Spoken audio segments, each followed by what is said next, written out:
This is Buadu TV, truth and integrity.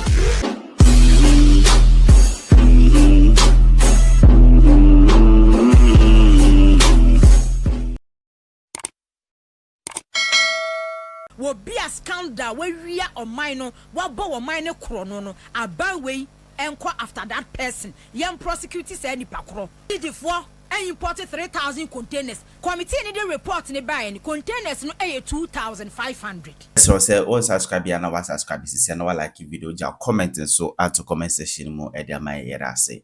Nana AMA Agyarko fire we asamaba. Na what to say containers na ira no. National security for shall say echiche. Oh, bachichi jama phobia. Ye bachichi jama phobia. Say last year more on shall say ton you. China for ni say India for ni. Oma ton their mom. Na oma bom mo dia mama sa akeke kan phobia. Sisi amino kase die. Anwa ye de amafa so ya ye hyinya seketwa.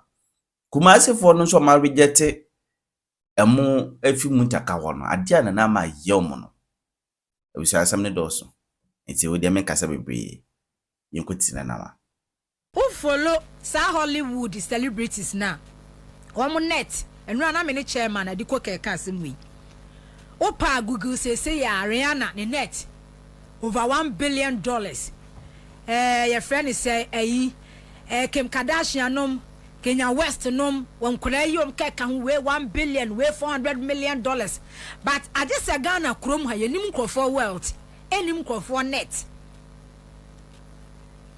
seriously say Ghana hana ye wo no ebatetie eho adwuma ye aye den ebatetie se wo ba abamu a oba enyini a entity ye aye den because ye omunya bad influence with society no dodo. Bad influence with society.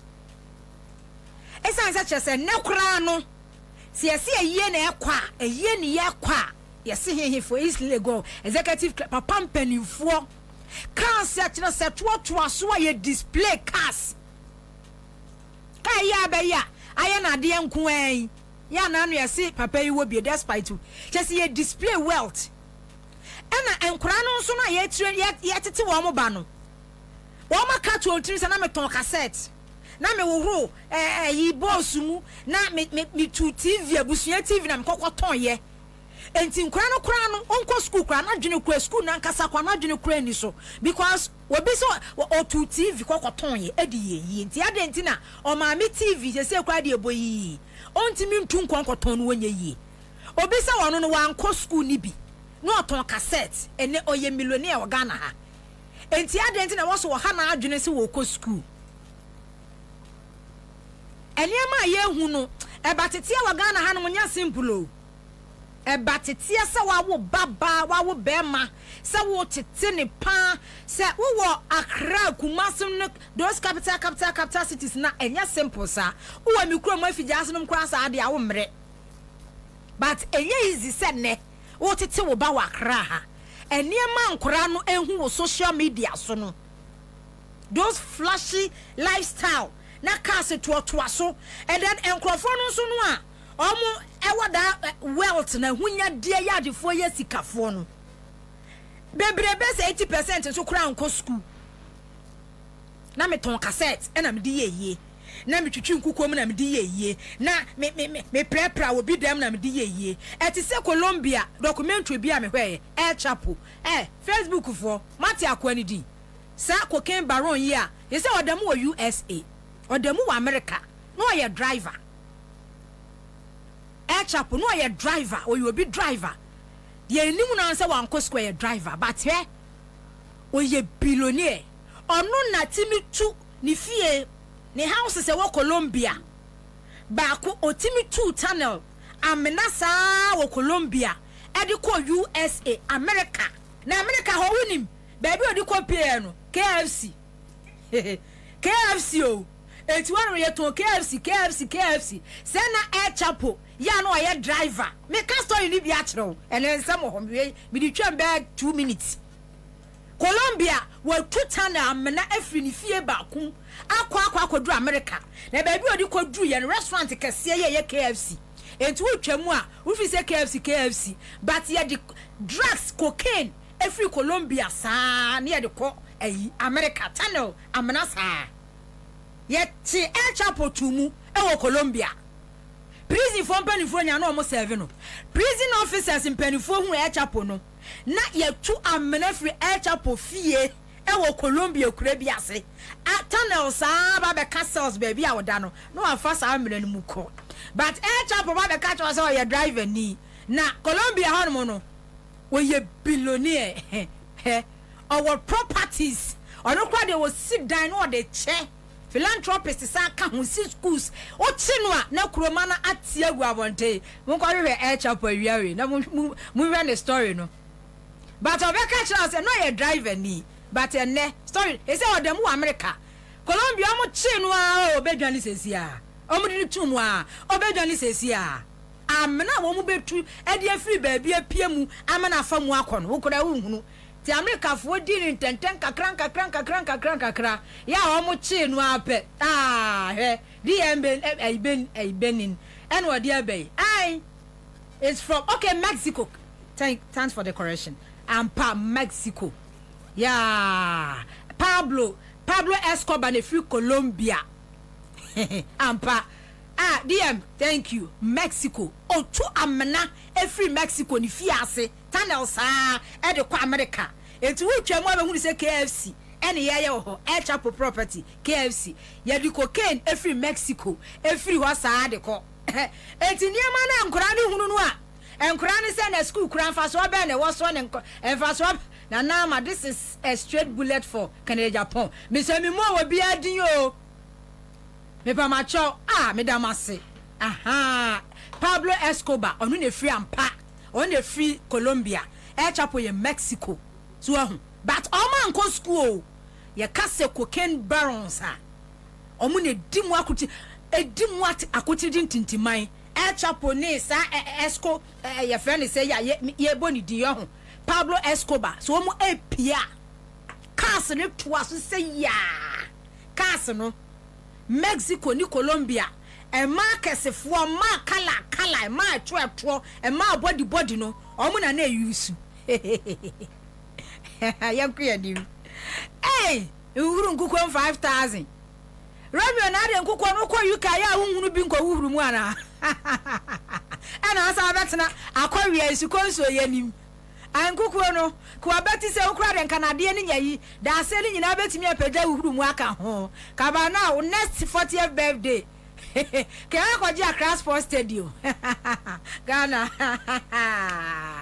me da wasesa maboa me se El Chapo ye Mexican ena Escobar so eye Colombian me da se pan onim nano eno a me ne kwabena ye hye nkomodie bi ase efa containers ayira ECG containers ayira na ofa social media so a NPP for no circulate that fake false news no ena yemisa John Jinapo yemisa John Jinapo containers ne hefa ne wo mo ba na containers ne wo ho John Jinapo say so almost started say almost prosecute mu nkrofo no a monka say eye witch hunting because wo mo ba be ene wo mo ba be witch hunt wo mo ankasa omo be witch hunt wo mo ankasa wo Ghana ha enu a emepon adwuma mi kofie NPP pani pa frame asem o ka cham se Nana AMA ye nkrofo no omo adwane o say ye nkrofo ni bebre omo adwane afri Ghana ha o say you people don't have the idea and I wasn't surprised because before election kwabra mo tena ha kan say NPP fo ni bebre adwane ko ebinum do omo makọ ebinum afrase omo adwane enura NPP pani na frame no waka sasin which am say ye nkrofo no a say President Mahama say obe prosecutor obe prosecute bebre in their absence because bebre adwane agi fum e wo Ghana hanamko eno si binum so wo hanamo no a wo mu suro so mbe fa kotoka no so akwano kwano a ye say binum nam Nigeria Togo nom ni Benin neighboring countries de binum nam a wo mu dwane a wo mu kon NPP pani oso ojeme number wo bi ho oboni din but me money din wa ha Oka onu ankasa ne party NPP.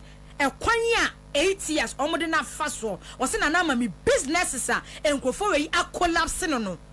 Any bra me bra ye ne car me boy investment a me ye 2016 since I call wose NPP equal opposition. Investment a wa ye wo NPP former president Akufo-Addo ne presidential candidate was investment a man ye wo mu no but omu begu madwuma na o catch me say ye nkrofo na aduane because Nana AMA omu di bone o se Nana omu di bone omu di Ghana bone enti omu ntimi ntina Ghana ha sei na omu face prosecution da omu aduane ko eno ye no say after election mahu eslowusu wa Ghana ha o catch me say mahu eslowusu e wa Ghana ha okọ ena me say na eslowusu ko aso obeba o se Sam George Fras yes say eniema eslowusu aye wo Ministry of Communication o Fras yes wo de ho ensem eba Ghana fo be hu say eslowusu ma me no o ye criminal eye koken cartel ena president Akufo-Addo beti yo na nya amemu o eye cartel syndicate eye robbery syndicate ena Nana ebeti ye 8 years nisi obodin o se Sam George Fras ya say eniema akoso wo communication ministry under Esle Owusu no se oye pia Ghana fo be hunu bone ya akoso ena se kwabena dubu ahede ena motiatia mu yi fiai ketwei we di o se ye ne nananom enye ne ba ne nananom enti omo dwane ena se kenofori ata no enye se wo sa no ho yade o dwane ena wo dwane estati asante bedi atuo e wo bra before election bebe to dwa se en wo yale no we twahwe. It was a lie. Omu sheda eno omu create data you know man ni twahwe yese wo yare no akoka America ena all African games in Nigeria $15 million ne $1 ya wo wode no aduane no ne ade no anya na yele so hwe ni kunu omu boa omu dwane but the me yane say wo benya 50 cedis na ade beto data na yimi ye show no abetena na wudi matem na wo ba be defend na hwese NPP pani e ka kira me say sika kenoforiata efa ye wo Ghana ha nyina ada no ni investment ba kokora ni Ghana ha sika ni nyina wa ye investment e wa abrochire Liberia nom any other countries ni nyina after sika kwa bina do jamfi kura de se bi wa ha wa university bi wa ha basikana kenoforiata eno ahwe obi ka kire me say SIC HC contract big time contract e work true e ya time ni dru ya contract ni omunya ya pe afa omuko for contract ni hu bibia no yesi enfama enterprise life enterprise insurance SIC abedi projects kesiye contract kesiye a work true afa omukoko dru ya na omuwie bibia no a omukoko je bibia no yesi omufama enterprise kenoforiata say finance minister say yemfama enterprise na dia ma enterprise and then today we your party full soldier we your party ba NPP ni 38% uda su wom u defend NPP for krono a wo mabo because we jimi ana masa emma wo bia amfa wo se we jimi e wo Ghana ha se NPP pani be frame anadwo akanse nyensem bia na duru ba bi obi ka kire wa wo betimi abie so e wo radio so na oma dwane no so no enye no bi na agi be ka kire ye say $2 million ya omu yi sky train no papa no ehye Senegal ofri South Africa ofri South Africa no wakwa akọ Senegal enye bia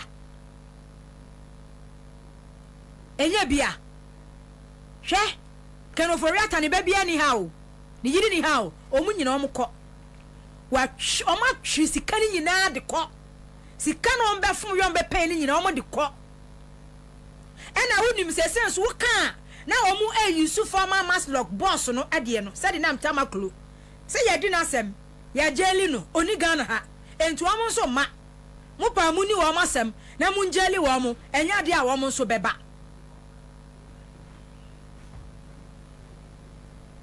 Divine Williams South America, okay, South American countries. Omo invest our South America countries, okay.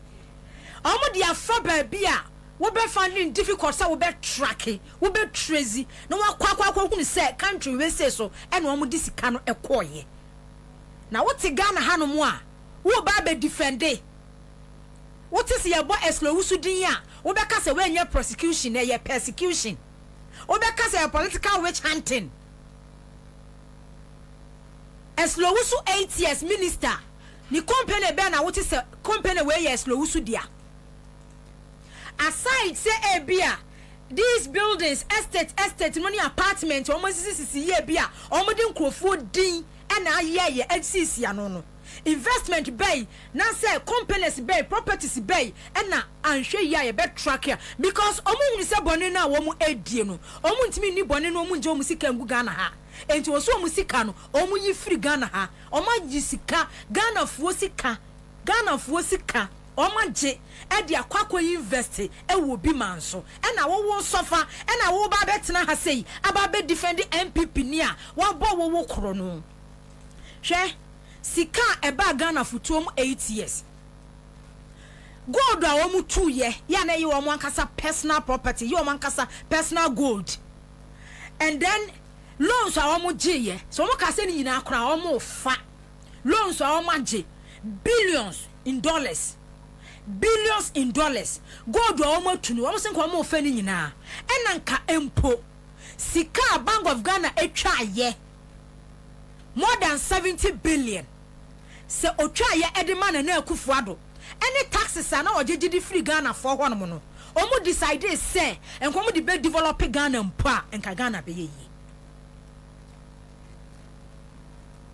Governor Arrêst Addison twasika over 70 billion edema na akufuado just a year no twasika 40 billion any revenue taxes are Ghana for na omo fa ye say ye agimi for ye moa ye tua no se omo decide ye say loans a omo gi nyina billions in dollars gold ni ada minerals a omo tu nyina no omo fa no ne mo Bank of Ghana sika over 70 billion revenue taxes a omo agie no komo di develop Ghana mpa enka Ghana be ko nanim enka nya junk in economy enka Ghana and destroy enka Ghana and say ba we die gold a omo fa Bank of Ghana sika no ye twa omo eche enu bi nti na Arrêst Addison Bank of Ghana vote containers omu twa sika gumu no ebi da so asi ni fie wada no hono warehouse sika ye twa Bank of Ghana no wo so bi di kogu ni fie de ye twa wo mo eche loans a wo mo gi a wo mo eche enti no oman no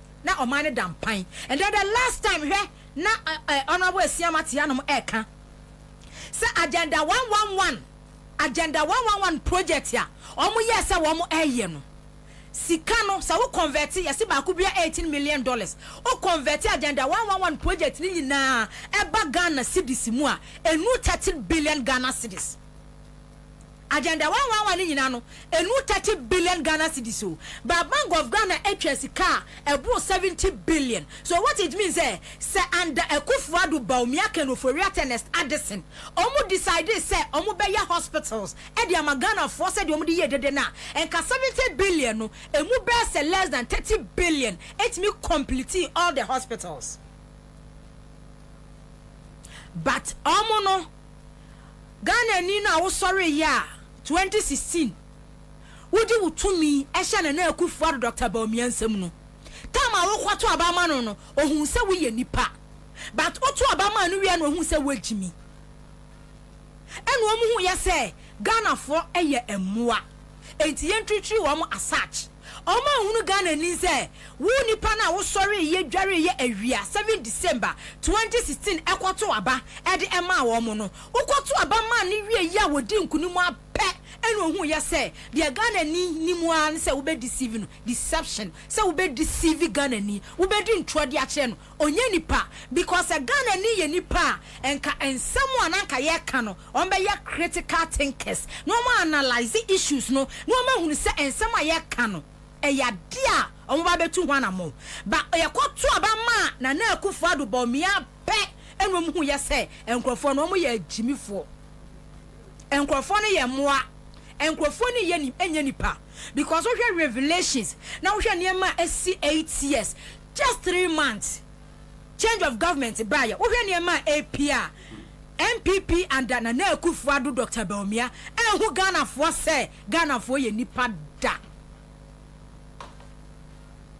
and who Ghana for say Ghana for ye nipa da mu ye de dirty social media so say containers na ayira no NPP NDC buy less than 3 na your friend say John Jinapo ye John Jinapo onya 2 months energy minister onya 2 months John Jinapo ni NDC for na area containers no na report ni be out and na how much India ni ya say 40 containers e wa no ho John Jinapo say containers almost started on last year Ghana ni etua electricity bill na osumoja Ghana ni esumoja o tua electricity bill a wontimi entua na sika no procurement adia 5,000 akwakoto a wo say $500,000 eniema na mo de bae no masa afechira sanso aton na masa sanso abu hu ka acha de ama Ghana fo si yentua because mu hu ye say Ghana fo ye moa because Ghana fo anya moa enka even 38% kura no enka Dr. Baumia nya se nipa adwini se nipa eniema ekoso 8 years ni no senka ye Ghana fo ya ye Ghana ni ya enka 38% kranka NPP enya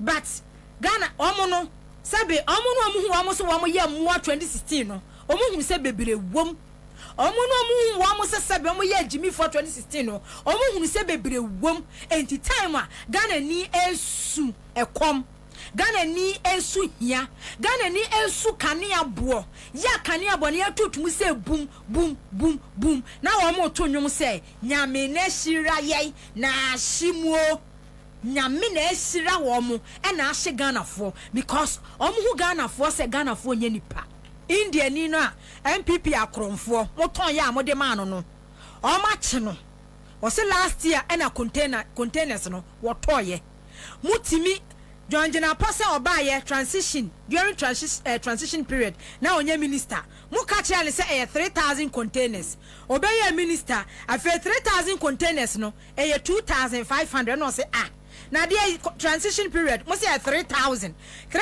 no afa dey na be 2,500 so what it means ni say 3,000 containers hu sika na ECG no ewa wo mo nkrata mu wo ma account mu wo ma yidi afiri mu committee ko investigate ya 2,500 no containers no emu be 1,003 die MPP for ewie ni nyina containers ni mu be 3,003 die na po energy minister afeno marking board chairman ECG Mahamadu Bikinom Hamtelfo omo wie ni nyina matimi awia containers abro 1,002 1,003 matimi awia containers ya ye kabomu $650 million container ba ku bia ebo $500,000 so containers ni in total no $650 million ECG for Ghana for ya akromfo because illegal connection kwan ya ye wo ye fie enti kania no mo kokoton wa ye wia omunya hu sika enkonkotua ene ye dum light ya na MPP full soldiers na oma fa social media so abowo mo bo na omu ye dede MPP full soldiers na oma fa social media so na omu ye dede say ye dundum kanea ena Mahamadu dum so aba aduaba ya NPP aban adua ne 8 years no aso na ye tie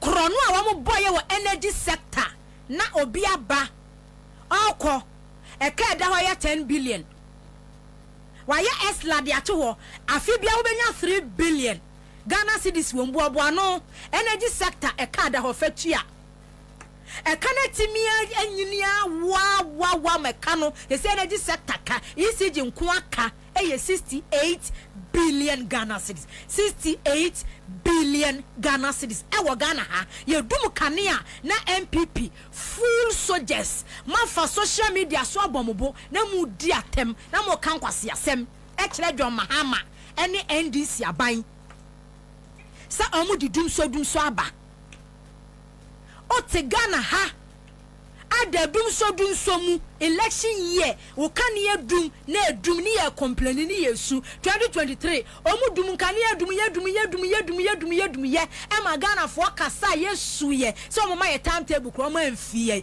2024 omu dum kan ye dum but ene after krono akese ya bo wo energy sector ye lutu robbery syndicate energy sector afenyo marking ena ye chairman a what chair that robbery syndicate afenyo marking ya wa yemu the so called mighty minority group our parliament no robbery syndicate wa mote ya wo energy ECG hono no onu na eye chairman onu na preside over it aboka 68 billion Ghana cedis edi egu hono mo President Mahama ababa toka wasanso ye maintenance wabedua ekano ene ye dum light ya full soldiers afa social media so abo wo mo bo se ya tom free SHS e dia kwakoto dum so me say jiminu adoso wo Ghana ha jiminu adoso wo Ghana ha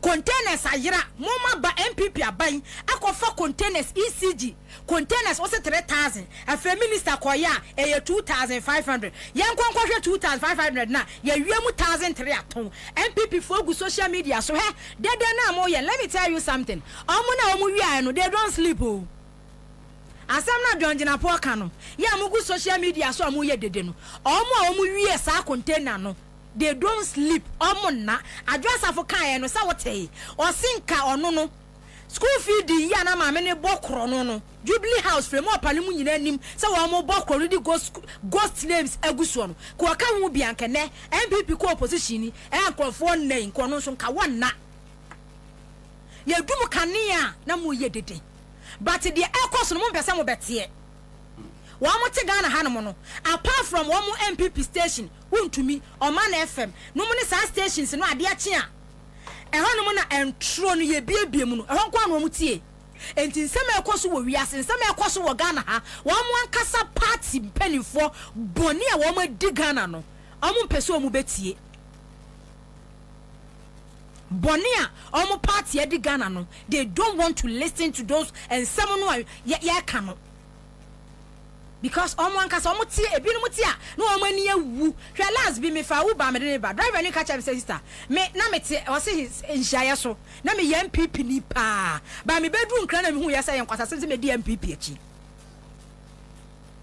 obedru nkran no eno hu ya say ba bi one nam no e enkwasa asem se obedi MPP achi kra na num ton asem aga ne catch me ni who difference no ade a chena se wo bie radio no wo hwe TV ne ma wote ne ma wo hunu no adan ti na wo se yetena wo mamu ne nya robbery syndicate ne do o man hye wo mo sa 8 years na o mo tiri mu adwempo ne ana ne se ye ba be wia wo man no ye wia wo man no o man mu nipa do o mo ye jimifo ye be nya nkrofo still o mbedi e chi o mbedi defend ye can you imagine and then today nkrofo defend wo defend no so kwa no ho kire no party communicators ni dia omo do oma ye omo ade atwom TV ni radio so no defend no omo ye pa but full soldier omo hu so we full soldier you are not a party foot soldier you are a party full soldier enu enti na wo bone kro no a wo adi abono ye ni fia na de bia na kwabenate ya no ma no wo ka ensase a wo mu wi aban sase a omu wia enkrofo sase a wo mo agye containers enkrofo niema wo mo ship edi free outside eba ebedu temahabo a omu awia me wo ho na obi free me free America e ka chem sa Nana AMA me ye adwuma ho hospital me si me bia hospital e wo tema me container lo ama je wo America container niema ma head facilities eniema ma ya me dia ba omo wia e dia free temahabo oboya bo presidential staffers din e wo Jubilee House so omo na awia no omo gu presidency oboya bo presidential staffers din e wo hwe enkrofo etie brochire ye adwuma bre etwi nkuku 5000 edi ye eto wo mo cars obi wonu ma wo kɔ pension ka wo de aba no omo sorry a no omo nam Jubilee no omo nam MPS no ne ho ahwa no no omo hwem no omo salete nkrofo cars enkrofo cars enti nkrofo gu Jubilee House no omo bia car garage hwese yo mo kan sa haji afate ono haji afate a no otonton NPP handkerchief NPP che NPP niema edi bobu yekom ono wo car garage e wo East Lagos haji afate ete wano mo a NPP no opposition ubi sa no 5000 kura wanya bi ma 1000 kura wanya bi ma unu because ya de ne kwato report ono so yadwuma wo no bi enti na haji afate ebie car garage na president Akufo-Addo eye president ete abankesiemu ama abankesiemu presidential staffers ebie car garage ene nkofo cars ena omu wia eno ai erade mo wia containers nyina and you are here catch na Nana AMA say obi antimi njeli obi bia obi antimi nyu obi bia because they have money omu betu omu to kwan Chief Justice wo be ko ene President Mahama kan say ohia fast track court pa 3 months ni awie e wo se ejeli wa ni ejeli wie so a ni asa confiscate wa asset wo so a wo de wo so wa bo wo man ne kro no we di adai 8 years everything about President Akufo-Addo abai eye robbery eye kro every sector every angle ghost names ni di chese as ensamafo institution abai ensamafo ghost government and on be running wo Ghana ha na oya saade we nyina awia woye we nyina awia ho sika na eba no ya wodi bebiebie nwuma kwanya ama Ghana fo anya adwuma ahye no wa ama Ghana ni adwuma o we deny no so obenya adwuma no wa ama Ghana ni anya adwuma anye we deny no na wodi ghost and samafo and President Akufo-Addo ministers CEO for deputy CEO for any MPC for omu nyina ka ho bi and samafo and omu do omu gu payroll so and 8 years mudi wia wo man no eba wo man ni say yeto na wo ye we nyina wie ya no ya to oba tia wo no afei ene nipa gimifo wo hunu nyansa se enipa wo hono ma emoa ne bi wo hono mo a e wase ye pa adwuma ma wo mo ye emoa na ye kwato aba ma wo mo 2016 no ebi wo fi akomu dibia e wase ye pa adwuma ma wo mo ye emoa ne bi wo ho ye wase ye pa adwuma ma wo mo ye wo hwe sika ye tidin sika ye bubodin sector by sector ministry by ministry sika ye ka ho nsem e wo Ghana ha se ya na chira say senka enye abanfun enye robbery syndicate ene akofa ne de to ye ho so ene enye good leadership ene mo beje Ghana enka Ghana ehia wo man da 8 years under President Akufo-Addo enka sika eba Ghana futuom no enka ehia Ghana da enka Ghana ye enka nya ne senka Ghana akwanyina adane man ho enka Ghana kwanyina nka ye nyina adwaso kanya ne senka wo ye nurse ni teacher ni a since 2017 2018 wo da so tifie be pem na wo nya adwuma nye adwuma e wo se teacher ni ye no wo di ghost names akwa akoshishim divertis kan ko account adwuma e wasa nurse ni eye no wo the ghost names akwa hyehyem divertis kan ko account mu enti nipa no a wonu gina ne naso kwoto aba e de ema wo no we deny na adwuma e na wo wankasa wa create ghost system e na sika eba system no wo divert ko account mu because still enipa da so di wo machi today be today now I'm talking still enipa da so edi NPP fu achi kwa me yenko kumase enra de esi ye wo kumase mi kuro mo asantefo ai de esi ye wo kumase anabo mutaka mubarak wono ko de se mutaka mubarak boni a wo ye enra ne de hi minim mi kuro mufo asantefo ye de ye kire ye ho pa ye adu ye ho pa hwe enipa na no mu gina hon ba bia ahye no adum pz wo blue light wo no na ahye no omo gu wo no no meka che wo se e be se 90% NPP for e be se 90% NPP for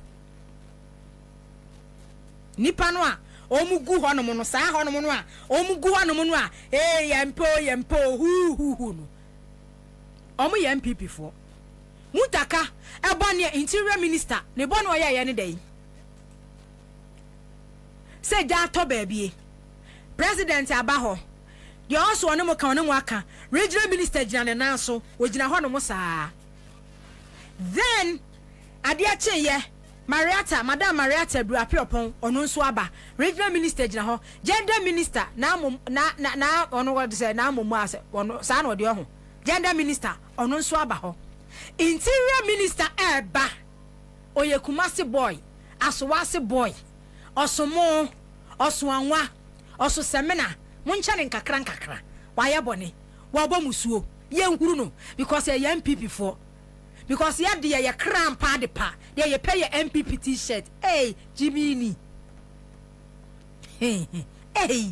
erade ye de ye kram pa de pa ye pay ye NPP t-shirt ye pay NPP no ba be gina be dwena num a kire ye eno na santini pe eno na Kumasi ni pe no ba be gina ho obedwana num obedwana num so wo odwana num eno na ye pe but the obebre ye bibi the obedwana ye ho enti na me kan se hwe it's not easy so obeye Kumasi Ashanti obeye regional minister no ye KMA mayor NPP 8 years KMA mayor wanya hwi wo Kumasi but omo penisa Sani encroft penu enya hwe omu NPP for omu hia hwe eyomo party a omu be defendo enye nana o aya covid no a aya Russia Ukraine war no a ana de enkobe ye enkora no ahun say free senior school ni ntino amana na ebre pa o na ebre pa enye nana o nana de enkobe ye pa entimu de mama ba umia mra ba umia ba de na ntimi anya ba beto so Jimmy ni kuro mfo Missy Jimmy ya ka party supporters ya ohu ya Jimmy pa mi kuro mfo na ka ho voter for nka ho voter region 2016 ya kwa mo de NDC fa so say higher mu stronghold ba mo ni kire baabi mo nko baabi fo no mo nto abam ba mi kuro mfo ai ya wa somebody proper wa Ghana ha ye wo asem hwe ya ton ya free senior high school akwaje dumso NDC ba power ahunje ho kire ye NDC ba power adani ye bresa adani ye ho kire ye sa NDC ba power nko adai NDC ba power adani NDC ya mo dai adani NDC ya mo dai ena mama ye ho kire ye sa NDC ba power da bai. Oh, so amahunu say ya Jimmy there, be fire for sao. Say NPP political party. Ehunu say Asante man Kumasi for mo Jimmy. Aye rade. Omo be fam for sa. Eya na eya me ya sometimes me can be say ya go to Ashanti region. All the constituencies. Ko Kumasi kuro kese ni mu ankasa. Project kese ne nketwe bia wo honom metimi aka say bia Ashanti region woyi bia Kwame Nkrumah no ne nema wo beye NDC Rollins military regime eba bedru Mills Mahama project akasie wa Ashanti region nyina no eye NDC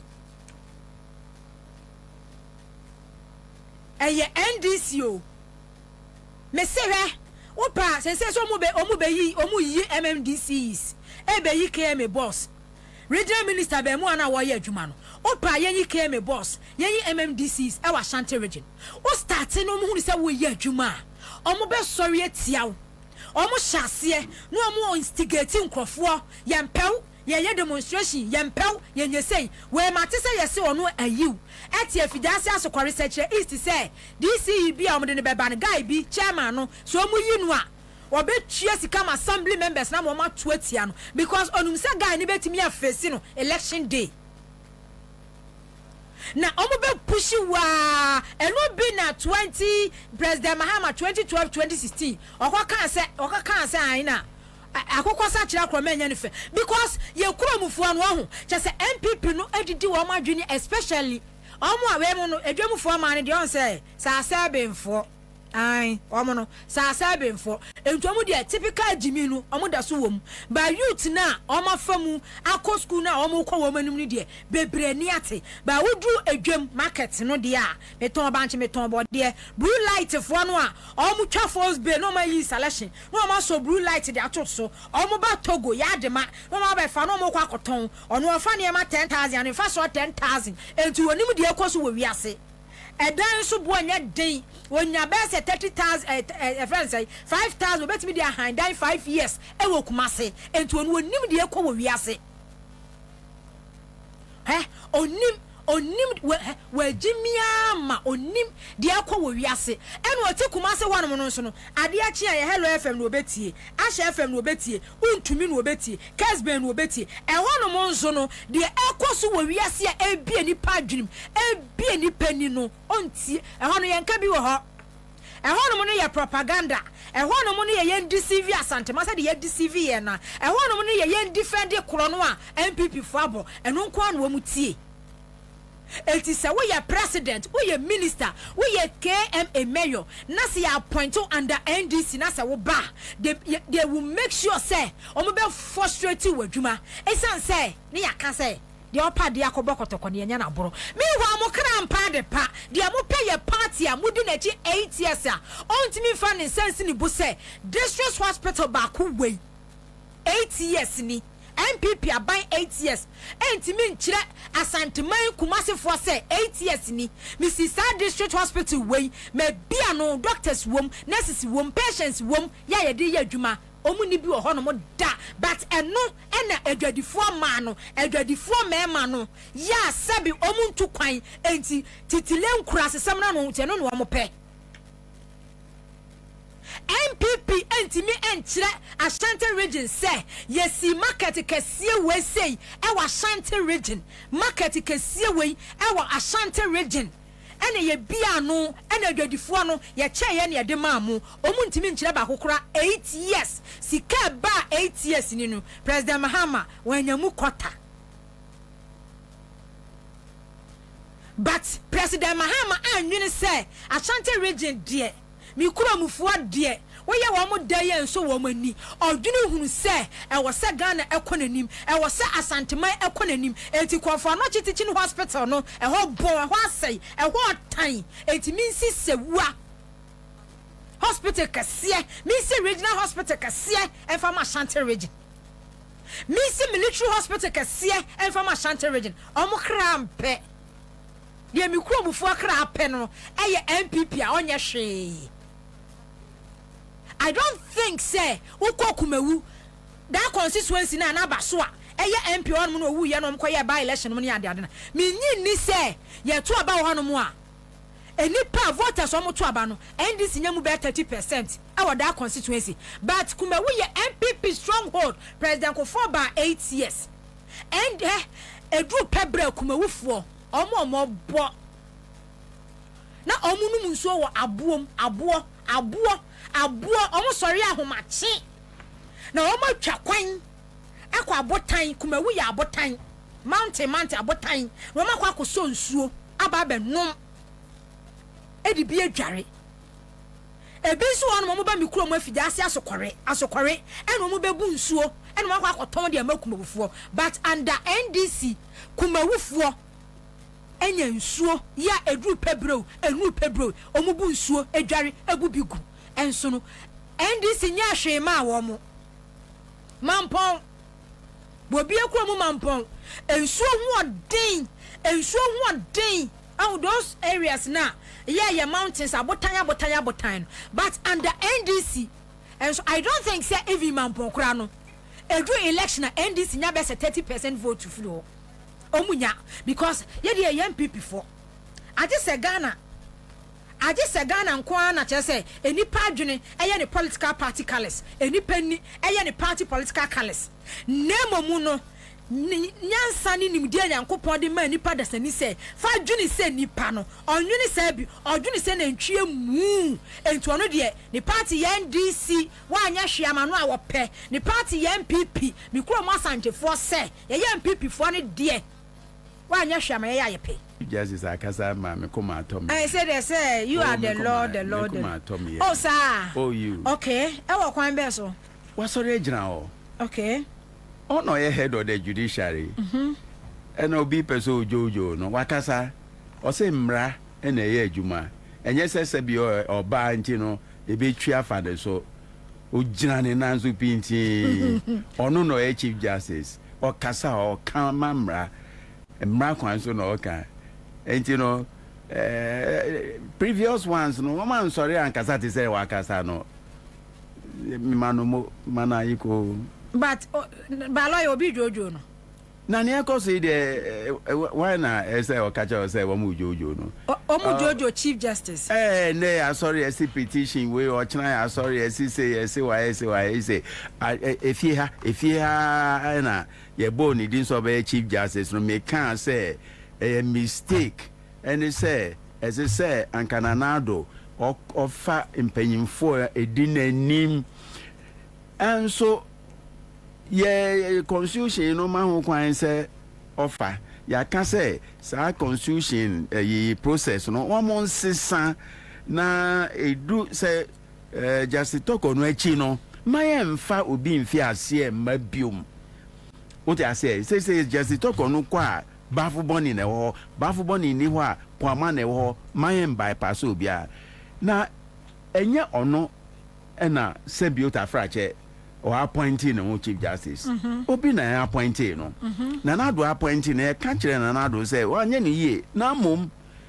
once a parliament a vetting no na Ghana for na agina tum we the people enter make me samba fie can say na do when tie masem na wa appointing no me respect decision no Ghana ni bia be respect decision no ono ye chief justice sesi ano ne e course no say NDC president per se chief justice or oyino NPP per se chief justice or oyino say mama enjasa lawyer grown NPP chief justice or ho peso oyino lawyer 2007 Ena President Kofo June appointed Justice Georgina Theodore Wood as Ghana a Chief Justice.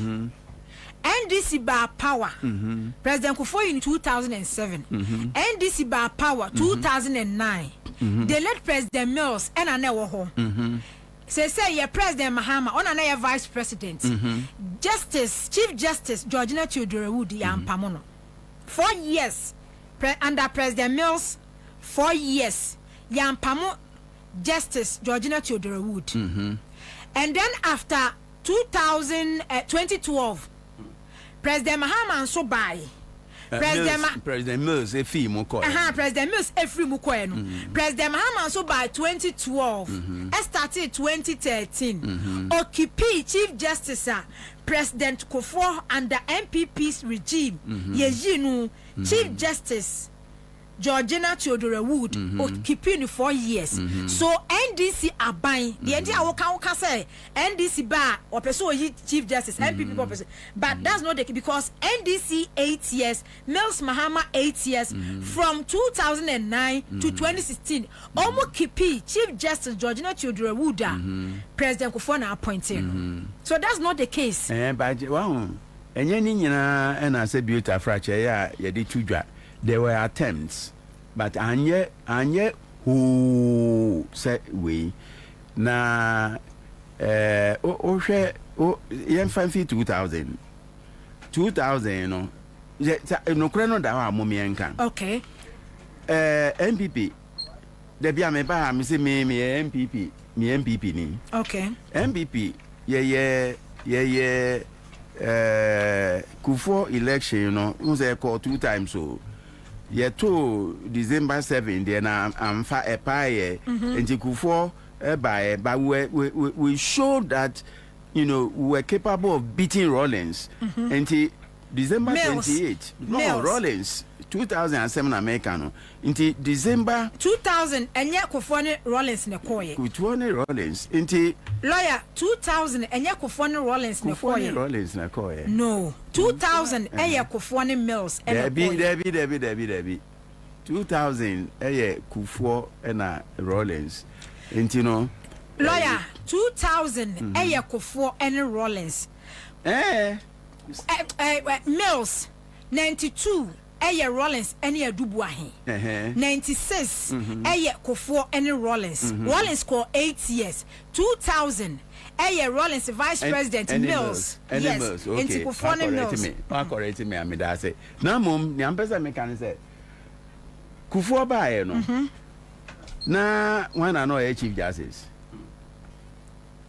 okay na chief justice Isaac Aban okay Aban and Nana Oye Chief Justice. Okay. So I say. Okay. Aban ye Chief Justice no. And Erade befa no koye. Okay. Erade befa no koye no. Now then most senior no anka say ye no Chief Justice no. Na oyo ba. Lady Justice Bamford, Joyce Bamford Ado. What they say? Eba say MPP for nenu ntumi nye adwuma enti no or the amemrin favorite tie ye kasa tie na enye ne kwan ma me no under president Kufo afi Nana Kufo eba na we win election no okay enti Joyce Bamford Ado and na ye chief justice there be ono na no ye the most senior okay so what I say okay enti esenka MPP aban no ekipo no yanye ena yede the next senior no Edward Kwame Yuridu nti Yuridu be chief justice chief justice onya ne be koye no ena George Kingsley Akwa ebe chief justice okay Kingsley Akwa time no MPP for try say on be yi no so I say because now we feel say GK Akwa no or NDC but say MPP so na appointed JK Akwa no you and I make sure no president Kufo na appointed George Kingsley Akwa you but grassroots for 2003 you grassroots for na anya wom de enunti na the petition eko say yen no na Supreme Court trans said there be enya bribi bia enu achi no obia ba yemra ene de no so Justice Tokonu Justice Tokonu say once enye or no de no ho ekotra ekonwanum na you be na appointing no ye be criticize appointments no say then the moment parliament vetting no mu ginu tum say under the constitution the honor the next chief justice no ya appointing no ye nya appointing no we are appointment no constitution no any NPP color, constitution any NDC color, any CPP color, any den color, the constitution. You appoint to Chief Justice, your loyalty, commitment, devote everything is to the constitution, not to the president, not to the speaker, not to the vice president, but the constitution. Emrano. And she said, lady Chief Justice Tokonu akasa se on kobe bia waya de me manumo sana so bia ye on kaso on kobe bia on ko o se emra na onu do de ye adwuma enti se ba lawyer se enkrofo nso a omo de petition akoma president se emra na no musu di so fine papa and then president so petition na odi ama council of states no emra se emra na papa enti one ejojo hwan oh mia tio near say TRC say you were 3 separate arms of government. You were executive, you were legislature, you were judiciary. Obi endi ne line Chief Justice on to me and sorry and petition saw the 2 presidents because president is head of the executive. Sounds no be to me enko wura bagbe Parliament House. But say president enfum de oye. Oh, me yenim ne koso Ghana. No, say no. Yeah, but lawyer. Mra some say I'm not a lawyer. But mra say the Chief Justice ka mra. Say the wo can say president eni ni lie mu will be speaker eni ni lie mu. President ni awoye no wa form ni lie wa form mra na on form rano tio. Under the constitution, under Article 146, no, say ye per se remove Chief Justice. Emrano mahon kwan say in call for the petition beko. Emrano mahon kwan say petition, no. President in someone say ko. Emrano mahon kwan say president someone shit. Into Unfanko Council of State, no from no or the Akoma, Eco Council of State, no we are, Emrano Mahon say a personal consultation, or best set up committee. Emrano Mahon say committee, judges, me, and conform me and son, one more year lawyer for, 1 year judge for, 1 year members of the Council of State, and 1 year members of Parliament. Emrano Mahon say, Sir committee, form we are president the Council of States omo ye na committee eko hwem na so omo say petition na ye de aba no sebuta fracture baby woman enti enu nti no say ye twe Chief Justice no sign na ye hwehwemu a enu so ye president na be ye edubre president omo wie bribiaram sande command so ye say on step aside but ye hwe ade no mu no ni a omo churo ye nyina no samna papa nsheda nshim enti no otumi lefto enti ende ni nyina mate say ebinom akọ court no to me no enhu hia because constitution no kwan so na President Mahama afa no na ni America say jojo ni say adenti na bribia say president foforo bia ba na ye the petition ko won enti enye president na jojo amanfo na ye the petition no ko no mo jojo Chief Justice so I say because president there otini baby okay eni e dia akoma no ba yen a ye the petitions no ko no e bia sebe ye nti ase ba ne me kan say say NDC aban na also say Chief Justice no NPP aban e power no enti say ye the petition aba na ne etini say identity na the petition na ko because NPP aban na appointed Chief Justice no nti on kan yen ho onye NDC ni NSC no de enye ye be sorry gina ho nti say Chief Justice akasa me dana lawyer say wo hwe baby a ye free e ba say de me di kan ka kire yi say enipa President Mahama no wakwa abada oni Chief Justice bi a NPP aban na appointed no e ye adwuma 8 years one pamono Said you wo kan say. They want to me pamo no need to. Yes, one pamo no aye to me no. Lawyer, a process. Sure. Said you wo tiase a wo chirechire mu say President Mahama emfom ye. Na mmara no ne constitution a ye ka no. Say Chief Justice mmara no de ye adwuma at the end of the day no mmara no eye nipa ne ahyehyɛ mmara no de ama nipa. Ghana for ye Ghana for yi. And the Chief Justice nso ho no so wo ye bibi na say Ghana for so empa ebunyo so a. Ghana for so mmara no ma Ghana for right to petition the president. So it's up to the president and then Council of State members to decide on the Chief Justice ni fate. So petitioners emfumoye, president emfumoye, Council of State for so awamoje ayinu so nyede emfumoye. But the ayi say political party be aba means me ne NPP. But no na me pese me ye ka say because political party NDC aba power 8 years Chief Justice President Kofo appointed no omo ne ye adwuma 8 years enti we say no enye bibi na aba enti ye mambra ne nye adwuma ne ye hwe de be kwa akosi enti den na aba enti dia na aba set mamufo se bia Chief Justice no 1 2 or 3 based on e bia emra na odi ye adwuma no ene mebi ye ya omo ntia ase enti mo petition president e wrong ana enye wrong okay na tio nia ema eye ahomtie kakra ne se eya akoye yen culture bia efi yemfa se Kingsley Aqua time so they say Chief Justice ba CMP no na ya sorry ankasa entia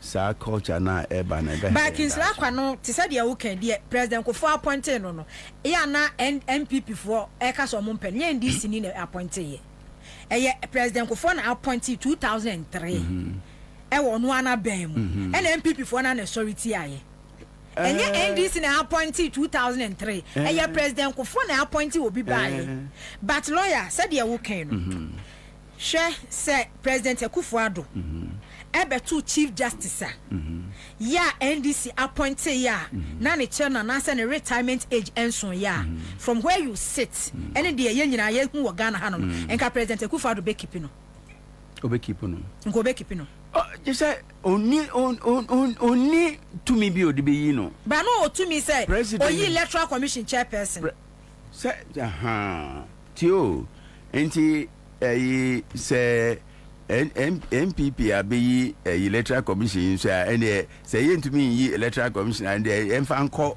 fufro so na make say nye tio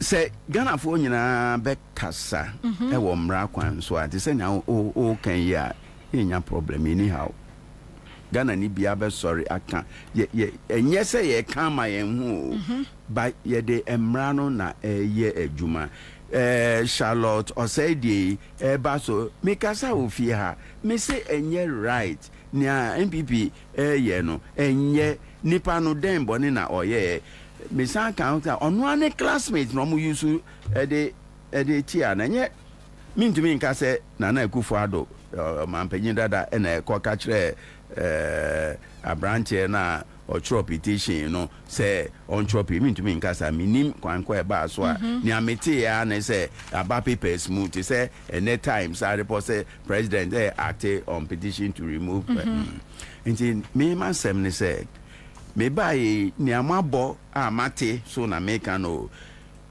Chief Justice get to talk on akasa and I me say me manu mo say what to me as sorry ejina ho na wakasa na wan show so your ba enti ye bribia obet ye muhu na waka kire ni kunu say ne omu ye me na wa sorry publicly na we gina oni baby akọ o say ono constitution no na appoint no enye Akufo-Addo na appoint no enye Mahama on ko baby period boni nim Divine ebusia for Divine Kroma adjourn me wa ha say Divine Kroma Divine me ma ha mo akwaba me do so ai na boko de na me adom de nyame ase ja they start Chief Justice tokonu issues na no petition eko lawyers be ma hu se gari ni mako asefua na start ye asefua eko court as if one edi kan koye me hu say Gary ni ma konso e kokota or to yes to stop the president from there be damage and our issue rate. Maybe there's a second one. There's a second one right now. To do what? Oh, it's the same thing. To stop the president. Yes. Nobody can stop the president. because Chief Justice said law. No one can stop the president. But that is a constitutional process. How do you stop the president from receiving the petition? And they may as well stop the petitioners from writing the petition. Okay. The problem is not the president. The problem is those who write the petition. Lawyer biani who can say or fighting rate say or stop president and the enyembra and the beton constitution no man under Article 2 Clause 1 of the 1992 Constitution, no Ghana ni bia wo hu kwan say wo hu bribe to chima or the court. It has constitutional backing. Okay. Nobody. Chief Justice Tokonunso our constitutional right say onu so be demand copies of their petitions. Sure. Natural justice. What should I do for me ho? Me hu ya usu ti asem. I didn't na tikro enkwagina. Odi otaran pattern. Yes. Okay. What should I do for me ho? Wow me. And I just say shout out say do mafia ne pa o. Entina me say me ma talk on no mo why are they? Say Charlotte say sorry ejina ho ti say na talk on no jina ho yi a. Kra na say wo mu yi no kra why are they was setting history. She's made history. Asam no a video na me boy no. Well, she's made history. Okay. Divine memory also. Na yenhwe. Yo me da say Nana AMA lady kan ma minchia ahwefo ene atiefo nyina na minchia lawyer and then a copy you. Unim asemu ya ye kan we ne kai kana na on say me de bia asema me kan say o we fon sa na wa hwe wodie ena brofo kasemu ne o ababi e ka say as it was in the morning so shall it be in the evening answer na meba mami we asem we justice talk on asem we mami fa unfi abakosemu na me ma umbe de hu bebia ya ba bedu ama sa this bone of contention between NPP and this Chief Justice EC. See if you be free and ya ba bedu bebia du yan sorry sa keke unim when you check the background of a political party like the NDC, it came from a revolutionary and then a PNDC background. And so it got to a point that na Ghana for certain group of people were calling for constitutionalism and democracy, practice of democracy. Bisa won say wan mu na they say per se yem back to constitutionalism and democracy na hwan mo. PP4. So MPP4 ye the 92 constitution by na nyina agi tu mu say the 1992 constitution be di adwuma no. So open political party be a be breachy aspects of the constitution on farm running near Juma and absorb disregard there. Clearly there should be NDC, right? But you know Nana Akufo-Addo Aban missed a very fine opportunity to unite this nation and do the right things. Ebema Ghana for say the so-called human rights functions no any constitutionalism fighting no nyina no. Danke hu say so ba emfaso. But yehwe de ekosi ye. Omunya tumi Nana Akufo-Addo nya tumi no.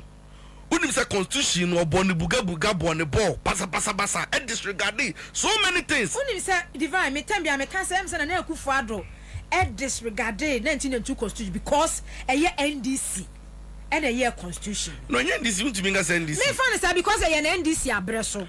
Because you have no choice because sometimes when the transition. Because any party abreso and from Rollins. Oh no, say the year Juma. When say I say drink it here can say time one. Yeah, time one. I mean setting right. Okay. Constitution, you know. No kwasemni. Woma yeah MPP. Yeah MPP. And lawyers a boycott to constitution no yeah boycott too enti me say enka no credit and about 98% na 99% womo efo aso no ene ye befa say NDC but enye no what I'm trying to say is a constitution dey aye adwuma ye dey aye adwuma na Akufo-Addo apen so dey onu kwa dey oye Latter Day Saints onu dey fichire ya na nse obae Nana Akufo-Addo me part as a constitution as a president no so no the last president where you constitution no afufrofo you so adiso abusu a edu na penso no e den no dem rane ye osi embra no etiase enobu embra no konmu no ye ne basa enu na ediyen ababedu babia yadui hwe mami nka masem unim se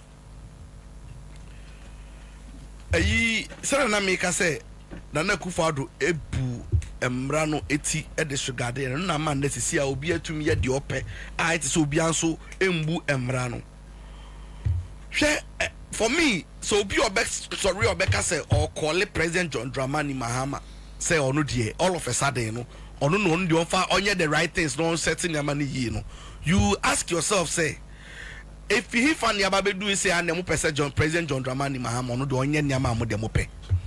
In 1958, Kwame Nkrumah, the PDA, Preventive Detention Act, no, buy. And what was it for? That time, no, detention, without any trial, and so many people suffered. And go complaining here. When him say the time why I'll say Kwame Nkrumah fee abaying one expect to say abaying for fraba. Inti no kanyama omu condemn Kwame Nkrumah for say oye ye na no hunti omu bufu ye no na komo baby bi foforo unim say sankrofo ne ba ye no one somebody like Abuzia and even the NLC no it was just changed a friend saying nomenclature necessary the same modus no mo apply ya omu use ye against Ghanaians so me bisa o imagine say at the time no Kwame Nkrumah had an opportunity to come back as a president. Now call back as a president. No be catch and someone you su PD or bro him say Nkrofo buy ebe you su ye entrench no di dibonia. O sure best sanadwe. Me can see asem so. Asamuna me ka dia sisu ne say. One say na Akufo-Addo e buy almost all the state agencies are near person yem manu look say independent. Jumedia omudinu ye devoid of any political coloration or inclinations and answer manipulations no na Akufo-Addo etenti all these sectors na ama okasakra ontie one let me tell you some an institution like the Electoral Commission na nyina ya say ye po independent people nko for muni omunye politically tainted and as in for muni political ebia and those days no obia ye ka say oye ebia inclined to a certain political party no it was all perception, it was perceived. It's no only facts be able to maybe one bet me trans no conjecture say no I assume say I think say ebia osimesi say but unya basis bia entumi ngina so say osimesi na Akufo-Addo apen so pe e no kofa card bearing members and in conform party communicators or directors of the NPP political party to go to Electoral Commission. It has never happened in our history as a people. Somebody like Mills by I always say it say sometimes when we beach now boni dia dini boni man who say boni ni dino normal. When you pull gun and I pull a gun, there will be dialogue. Time one Mills by okay say MCs need DCs. Mills more than 6 months. Said they should work. I don't go munya juma Ghana for munya muya Ghana for nibi. It's munya juma. Na do buy no betchere say or not to mean you be near Jumon presidency in the bar or by your pebia or buy no slashy. Maybe Odem Bacho Mamika Massa me person line of thought. Mammy, share Unim Adeba Kubio Obiti second of Furiata. Okay, say he was engaged in a scandal called Obotain scandal between Senates. Unim say it's almost ended him in prison now. The data bank, ye ba be collapse no. That time no na friend said Mills abai aba. And Kanoforiata America kri no kwa mills oka kacha say asema abeni yako prosecute no ni data bank is on the line for that scandal but scandal unim say mills ehwe na nimu ano ka say debi we are Ghana ni company onye bibia ma ne sofa or to go under and no rescue data bank ni Kanoforiata company se na be ya e be survive. Unim say look at somebody like Kanoforiata who benefited from the magnanimity of mills no ono do any opportunity no anybody who crossed this line now no will fall out to be no he came after such people or destroy our businesses. Even those people are omanya crown they went after them and they destroy businesses na kagongo then oh yeah Heritage Bank yes you be asem court send next ya betina ya can be we see the source of sikano because na asem court if you look at the letter revocation yina BOG de buy no who share reasons no must say no a very pedestrian and trivial nipa ne case wo no if say only liquidity challenge onya insolvent no or petty business no one government has opportunity so maybe I will take you over the bank until the matter is heard say odi be mo a fara de ma no ne compensation bi odi fire chi ne operate what now anam ho no mo say there be utumi nye na uku no. So you look at these people, Bonia, Omaba Bedini, Boni, and Omacheni Passy to me, dear, Emma Yano. Above for body, a mumu pesamunchan, and Sabi said you more answer. Okay, said last time in Bobiete ha, and a Bobie conquered. They had a strategy, say. Obio nimsa power is transient now. Omunim say power beat me from Musem at any point. Why do you think said they were so belligerent? Push them listen say utomufubia almost your munti. You know why? Because they wanted to use the same law no loopholes now munakasa to fight the system because of the wealth now mama no me dey diboni into diboni kra no or say ni sika na wanya no and no one obey you they frustrating the same system. And it's the same thing they are doing. And then I'm no ka say unim say I filed 2 cases. Two different cases. Okay. Chief Justice petition. Yeah. Okay.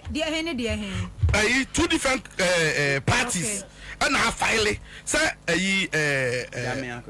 Dami lawyer for event saying Chief Justice former Attorney General lawyer for MP no Asefua. Okay. And another group of people so I call to say CA Gary Makuya lawyer. Any team. Oh, okay. So you look at all these things it's all part of the grand scheme now muye and da say bonino di ebedimu. But muye them cry by ebe yusu the same law no mrano no to frustrate the system.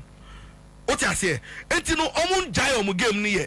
It's me, Saji we are a Chief Justice. And then when is the Chief Justice is so actually elected Akakoma? Yes. President, Akope, Council of State, Akope what no ha. Akope Sofia Kufu as a member. And I copy the Ghana Bar Association. Say on also hearing copies of petition copies of petition they come up president she wants to have an opportunity to look at it. No problem. Also all right. But the mimi can Nana AMA as it was in the morning, so shall it be in the evening. Adebia obaya no pebia no kai hu say esusu sanso no by the time adebesa no na da wanim. Ana me na me gidi say emra biara I said yes, it's a constitutional review here. Biara na Kufuado abanjina so or the year papa the year bonya is the son say it is still legitimate no. So before you sue this abon the year papa so there's nothing wrong. No, and be tie nipa no na Kufuado afanu wedi aye ne niama bot poto. Yes, own himself that time no kasa or make catch us on your gun. When you are even reminding them, say, easy honum, Nipa na den Nicono, or your regional communication narrator, and this out in the corner near reminder on your gun. Omo time one, Omo Pesa, Omo Clank of war, the system, they use the same. It is a Mrano, as a Saye, not a Mrano, a year Juma, and then that. Me obit said justice.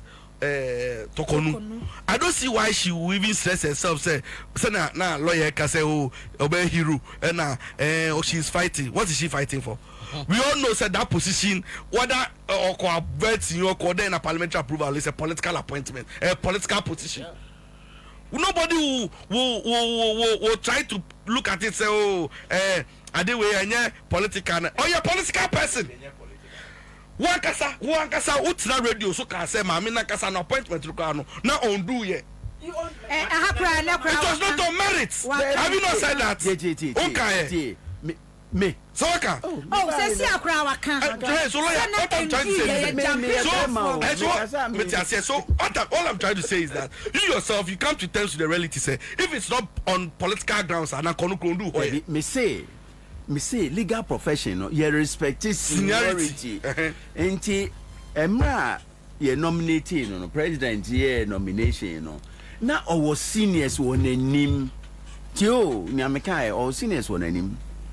Ye kasatia say ndu ne so enti nanado entonebo when parliament vetted there and on approve and I was on Joy Express to say I hope say it will be the first and the last.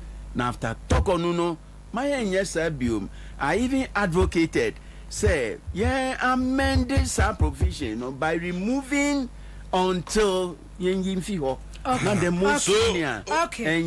We are saying the same thing. Assembly, you and I, we are on the same page. But that political appointment, no. Political. At least we know, say in the legal profession, it is based on seniority. Any keyword. No, be children of a there's a certain consideration. Yes, and your consideration be any other man. Stop coming from lawyer on tenants. But the angle I'm coming from any near some me say the moment you be jiwatum no na we constitutional there be no everything here there be say constitutional say kayesa obi misanya constitutional and the adwuma na nado say na oti aban mu na nya constitution nyina say Agyarko we president I didn't vote for him na kami mission no kroma de be ametu kosua abonanim ba nyina constitution ti agini tu mu.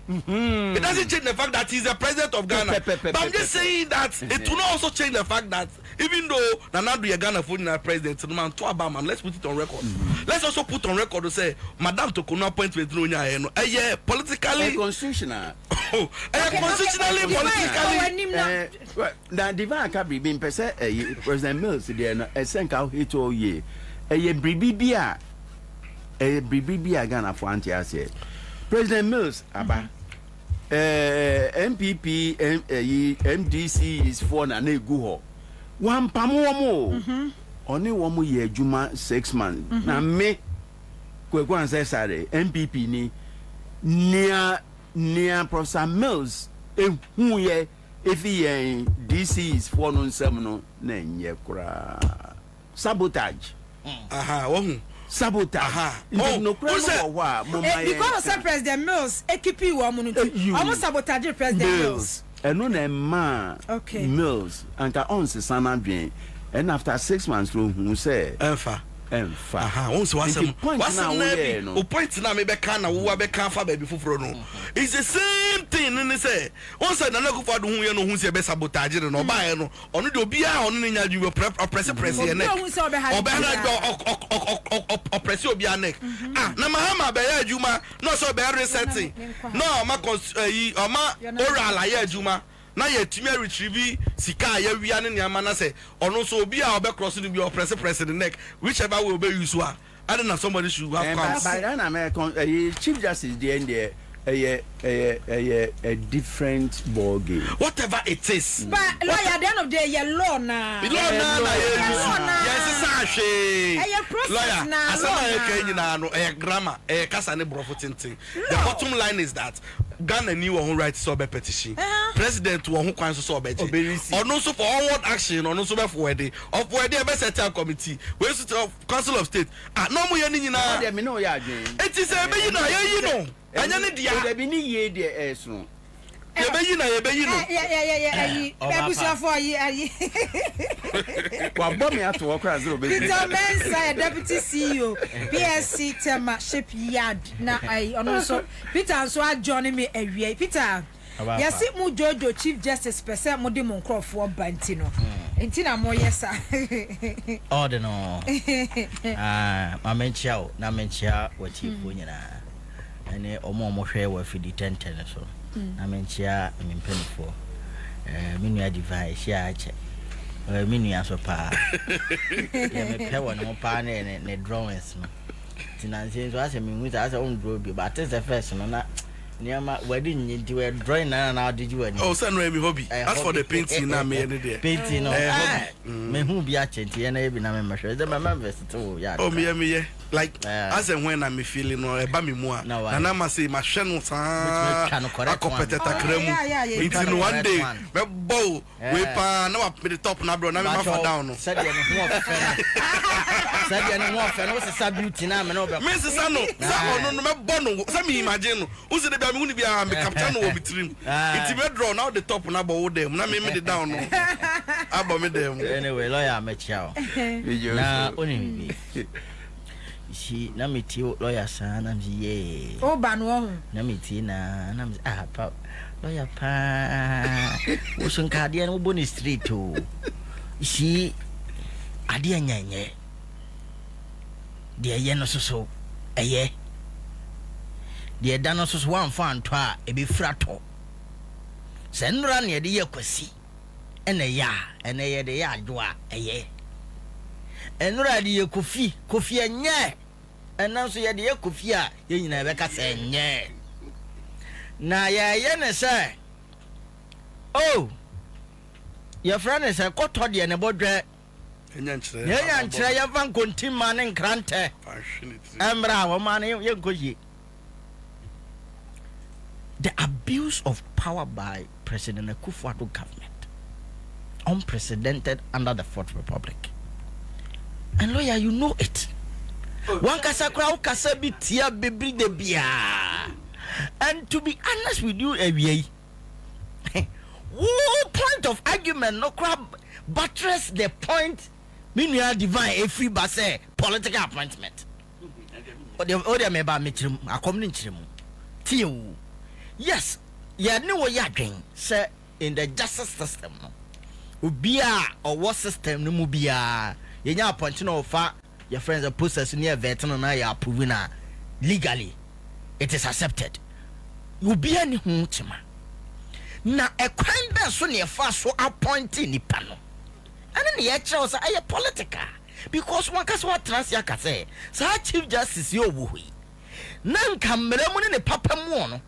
Nam penifo bebere wana ni mwa e wasa sa penifo na ye fa Chief Justice ye hwe woni ansa na ya ba ne so eye tumi be na be ma ya tra sa penifo no ene yakwakofa obi owachiri political power. The appointing authority no eye political. Enti appointing authority na eye political nti ene ye money free ye fa obi odi line ne to ene ye di na be di animu. And only a child say a political appointment. Though the person may go through the processes, get the parliamentary approval, just like you were saying. Right, nobody disputes that. However, a catapulting the party for a throne in a child said to me, been a dear tree. So, on that grounds, and Ancasakurano, more fraternity, the legal fraternity, you were not happy with it. Sure. And I have power. I buy for frabba. And our binary will receive petitions. Me, Adia manager who am Brasem Bia Munise, Nkofobno your program, but almost Emrane saying. What the assembly by I say Emrane saying. Send Emraneka. Lawyer, Article 146 for the purpose of education and go for Bia Canina, your cancer, American and Ghana 40 we say. I am Rasso and someone for Chief Justice no be every step of the process. I am Ra. Will be anti-Amra. Article 146 of our Constitution, 1902 Constitution, say removal of justices of Supreme Court and chairman of regional tribunals. or say a justice of the Supreme Court or a chairman of the regional tribunal shall not be removed from office except 146(1). I make a kind the main area a cover Chief Justice no, except for stated misbehavior number 1, incompetence number 2, or grounds of inability to perform the functions of his office arising from infirmity of body or mind. So grounds of misbehavior, grounds of incompetence, grounds of inability to perform duty, grounds of infirmity in body or mind. And number 1, there are legal grounds. The Chief Justice lawyer meboa bo first one meba misbehavior, stated behavior. And number 1, you see there was a thing once in the say kaso yentimi Chief Justice said yo Ghana foi 1992 constitution no article 146 me be check him clause 1 na medical no me be can clause 6 no enti e tresa ye betimi ayi Chief Justice onye invisible enti mutie ne ye emra na makwan se ye betimi agina di na me ba mpacho na ekwan na se nyina so a ye be fa so yi sa Chief Justice na di no so constitution na kasa ye den asa provide stated misbehavior, incompetence, not able to perform duty, infirmity in the mind or body. Ya chire mu pefi enti wo be biada wo be timi anya reasons of stated misbehavior, incompetence, infirmity in the mind, not conforming to or not able to perform her duty no sani pana wo ho kwan wo sam mera we so one throw petition. That's it. Lawyer ena ofri ho na waba ose na kwan be na obefa so article 146 clause 6 ose lawyer dey make nyina me say emra ne se senti na me kasa no no tu no can't just your friend is senfo no but me fa free to ho mo yo lawyer say me fa free to e dey for etime dey free to akwasi me dey free to ama lawyer because dey make nyina no me patch say emra no se sen na ya ma Ghana fo anya say oh na ndisi fo sorry and omo person omo abuse law and omo sorry as yi Chief Justice free ho Ghana fo anamo bia yetu bia emra ne se sen okay into lawyer say me can free to ho 82 no say a justice of the Supreme Court of Jurisdiction or of judicature or a chairman of the regional tribunal may only be removed in accordance with the procedure specified in this article. Hey, if the president receive a petition for the removal of a justice of a Supreme of Superior Court other than the Chief Justice, or for the removal of the chairman of the regional tribunal, he shall refer the petition to the Chief Justice. This has to do with superior judges, Supreme Court judges, but they are not the Chief Justice. Okay, now let's go to the Chief Justice, no, or a Chief of the Justice. And you know, be 52 because of a Supreme Court judge. Fantastic. Ultimate say, Edin Kano. Mrane tira wo say Supreme Court judges ni nyina mrane ma ho kwase ebetimi ayobia but senipan enye Chief Justice no ye justice of the court, the Supreme Court mrane se petition ye fan koma Chief Justice and no ye justices no ye justice and no ye justice by yanko article clause 6 clause 6 let's say where the petition is for the removal of the Chief Justice the president shall acting in consultation with the Council of State, appoint the committee consisting of 2 justices of the Supreme Court, one of whom shall be appointed chairman by the president, and 3 other persons who are not members of the Council of State, nor members of Parliament, nor lawyers.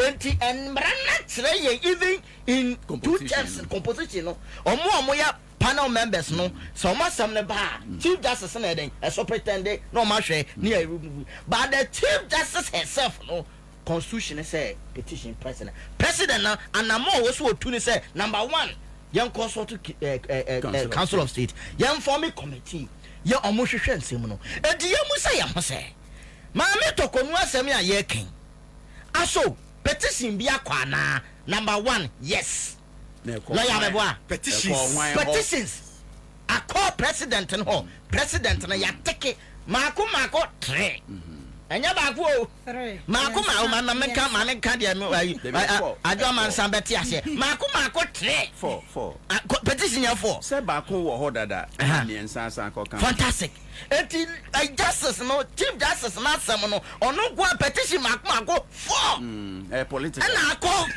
ana entra se tio ana meka se sadia nsuo ye no sa se ye famra kwaso ani edi yi ma me saloto sai ana free one ye say constitution na gina so I remember those times we your conversation na emra be ne etia na 54 emra say and come na ye di no ni tia wa no Peter say niam wo sie betimi di agina so yes ayi chief justice no say wo hwe justice tokonu a sa eniema no tie petition meba when you omo petition the content of the petition will determine the grounds. Okay.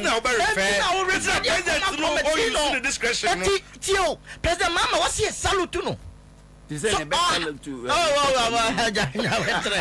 salute to President Mama because papa ne pese yen fa peri yo so enya bibia enka oya na nko ya tintin from bia on ne sa so petition o me sa so petition you President Mama said the be amra necessary Article 146 no atire mu pefe ekwanya ye befa so gi chief justice edi enti President Mama etu sana mo no pepe enti mumia mo President Mama baso na say as NPP vo na wa maso de ene ye ko wonim say no so bobi na kan asem everybody can go to court enya that no guy say everybody ba ko no ye bia mintim kan kaso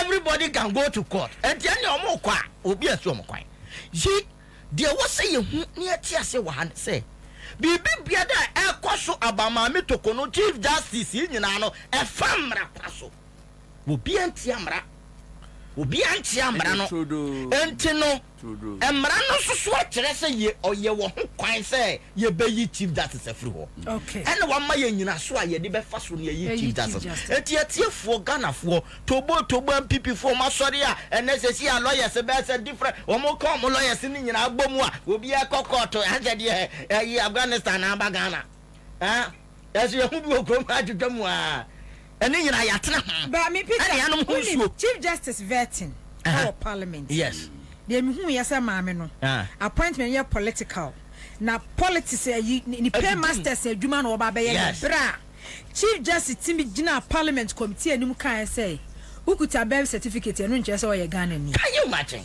but say passport dia can you imagine o ye Ghana ni lawyer mama kasa birth certificate ni passport no birth certificate wuntimi nya passport nya me sha sa asem de bia me ko ba bia na me kan kra na me su woni bibi all documentation na a train identity in the country it is only birth cert and a train woman the roots baby of free oh papa baby of free on the face value every information is on the birth cert aside birth cert there's no identity card I will be someone all other cards now make reference to Supreme Court. All other cards now make reference to Ghana card birth cert now Supreme Court. Now my chief justice say we cannot use birth certificate to determine our identity. We are lost. We are lost. So on that, lawyer. Yes. So obi jina sadi we sno ka say a kind of incompetence to determine a matter in that way. Oh na so no I na say mo beka. Na say okra wo MPP wo beka sa. Wo beka sa. Number 2. Ba lawyer. Number 2. Ya sa say me okay. Who say omo gwe say you know. Kan wo ma ye condemn Supreme Court decision. Okay. And I'm sanka kan who say Sebiuta Frache say no ni aye hu and they say unanimous. Yes. Unanimous. And my misan question say so nipa 5 or say 7 obi eni na adwen ni bisa sa this grounds we are talking of no they are legitimate grounds. I say incompetence. They are legitimate grounds. There be look in principle. There are so many. There be in principle. court biara wo kwan say obego right or wrong and no incompetent nti no e be kan say say we abuse of power. Any abuse of power. If you are discretionary authority, discretionary power. That discretionary authority is incompetence. Yes. Divine better. That make us say. Yes, sorry, my need you are the share. Now, your man of misbehavior, not baby. They were. I'm a phobia grounds of misbehavior. Public conduct. Minianum, near me pesa chiasi and say, Omanga 19 year kum. Of course. And he say, ye Charlotte say, Eddie, ya Quan Paso. Almost you soon. What they did, what my party did was wrong. Okay. Me can't NPP for the fewer na ye kan ya adwen na nado me kasatia ya okay but for once my sorry okay so lawyer me they put it to you for once have we done anything wrong regarding this process? No. So far Mahama near why ye nyina no 100% my man is what Peter at the end of the day the content of the petition will come and clarify there are two scenarios no you say Charlotte said ye buy no ye condemn ye say e wrong enti so in this case no so say we say ye nhwa say bia Akufo-Addo buy no wa abuse power ne emra ene di eyi Charlotte say enti no we no so ye say bibi koso na say ye nkonde ye the be American say two wrongs don't make it right. Okay, two wrongs and there's no wrong here as of now. Lawyer there's no wrong ye hwa de si wo parliament will proceed ya emra omodera the affairs of parliament samra kronwano speaker for be yusu say obi Michael Kwe yusu we a member of parliament political party be na do buy at the moment I be declare intention say oh as an independent now we sit here declare say vacant ya yusu samra no and then back bin ko yusu ya Chief Justice say a constitutional crisis. Yeah, I be a Chief Justice here, you know. Lawyer, Chief Justice kasa about law. Video na me boy na we ni age no. Was bibi o ye bia ye law. Back ben and so law. No you constitution no you lawyer me ba. Senya back ben and e gina ne na so a ade anka omo ye o Supreme Court Chief Justice mo ye no. Enka samra no a from 1992 aye adwuma no. Enka Chief Justice enka samra no enko ase no. Senka back ben jane na so and defend ni ruling any sa emra na o activate your de adwuma e fa those seats o declare vacant na enka per Supreme Court ruling Chief Justice mo ruling na buy no enka sa mra no enye effective be me bo a enko agu mra no ba wonim kwan a e be fa so de CCA no because and enye removal ye betimi say this o call because emra na the whole plane but Chief Justice na emra na also protecting what the adwuma no what on fa mra na ye adwuma Peter Ankan article 129 clause 3 intro but lawyer very easy may I say Peter, I want to Peter so be kan okura October 17 18 and December 7 and na Chief Justice lead Supreme Court members be na wo mo twifas me can say ne body language kra no na nye me kan fi ha but what can na we nyina na me tell say no okay to be there power more points you see misbehavior but no nya misbehavior it's a bad day o say me say ahomaso misbehavior there's a misconception I want to clear there's a misconception I want to claim with all due respect o say too wrong don't make it right is there any wrong here now? The say Nanado Judicial indeed Mahaman. That is not the point. That's the point. No, people have reasons of which they've written their petition and make us 3 petitions or say 4. So people have 4 different petitions against one person on political different. Which one? Have you ascertained that, lawyer? When you ascertain that point, until the nature say there's no wrong here now. People have bases. People have reasons. And no more kuchiregun krata so say. Mr. President, ni o man nyinai. Yensemfo say yenti. Yesusu say Chief Justice Mami Tokono want to mean to say oh ye Chief Justice. Mumma penifo hwe mumfa mra kwan so ne yenyini free ho. Boni biansi wa. Boni biansi wa. Aha. Enti no sesia no mesre Ghana for me the point I want to make say obi an from here. NPP for mu tutu no mu ko banyina no obi an from. President Mama aye until say ye be ya no sesia on for omo yan hwehwe mu no ya. Be oman for ye pese 90 ase ne say e oman ne ye kyekere. Constitution na boy na ho ban. President Mama promises say obey uphold the rule of law.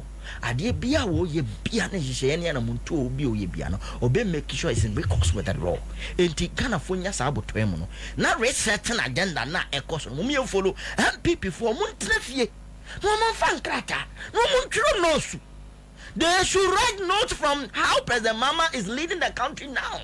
Omo sia de no munya say to das abra ne afọ yam ya kraso mo na mo lawyers but Peter ni awa kan ti o yes me to me akano agoframa yeso say sanka nanado yeah ofa kwan a mahama efa so ya anka ye mmere fantastic no lawyer because anka Charlotte say no obe o receive petition meaning say me kai say or the command na mum ni amahama ye no atonebo no de ko and so open kwa for you and no de why are na na do ye bibisa anke ba betra na o kan kura nsu no ni aye no we go you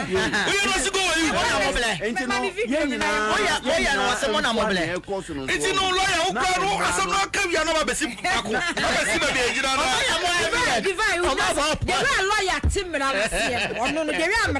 The briefing I got this morning, and let me comment the national security operatives and the law enforcement agencies.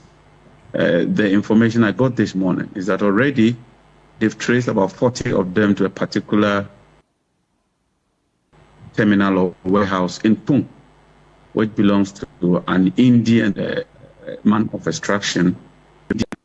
The briefing I got this morning, and let me comment the national security operatives and the law enforcement agencies.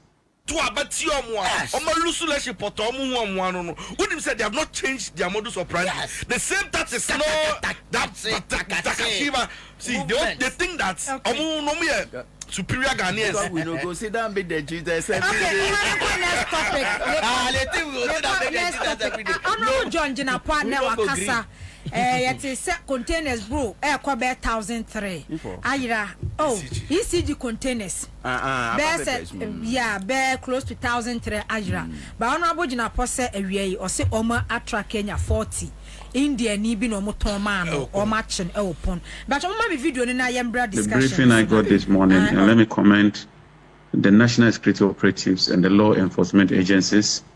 The information I got this morning is that already they've traced about 40 of them to a particular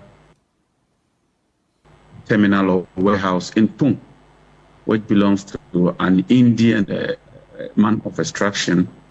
And they've confiscated all the 40 cars, and they are moving them to a secured location. The man indicates that those containers were sold to him last year, and so that's a subject of a matter of investigation, and law enforcement agencies would ensure that the law takes its course. There are also reports of some other areas that they are picking intelligence. They will trace all of them, retrieve all the containers as soon as possible, and put the perpetrators before the courts of competent jurisdiction. Let me just sound that when we start prosecuting these people, let nobody come to say we are witch hunting. These are properties of the states. Every legitimate and legal means to ensure that we retrieve them and to hold all those behind these acts to account. And so we'll continue to work hard and ensure that we retrieve all these containers. Picked up this Indian in connection with this.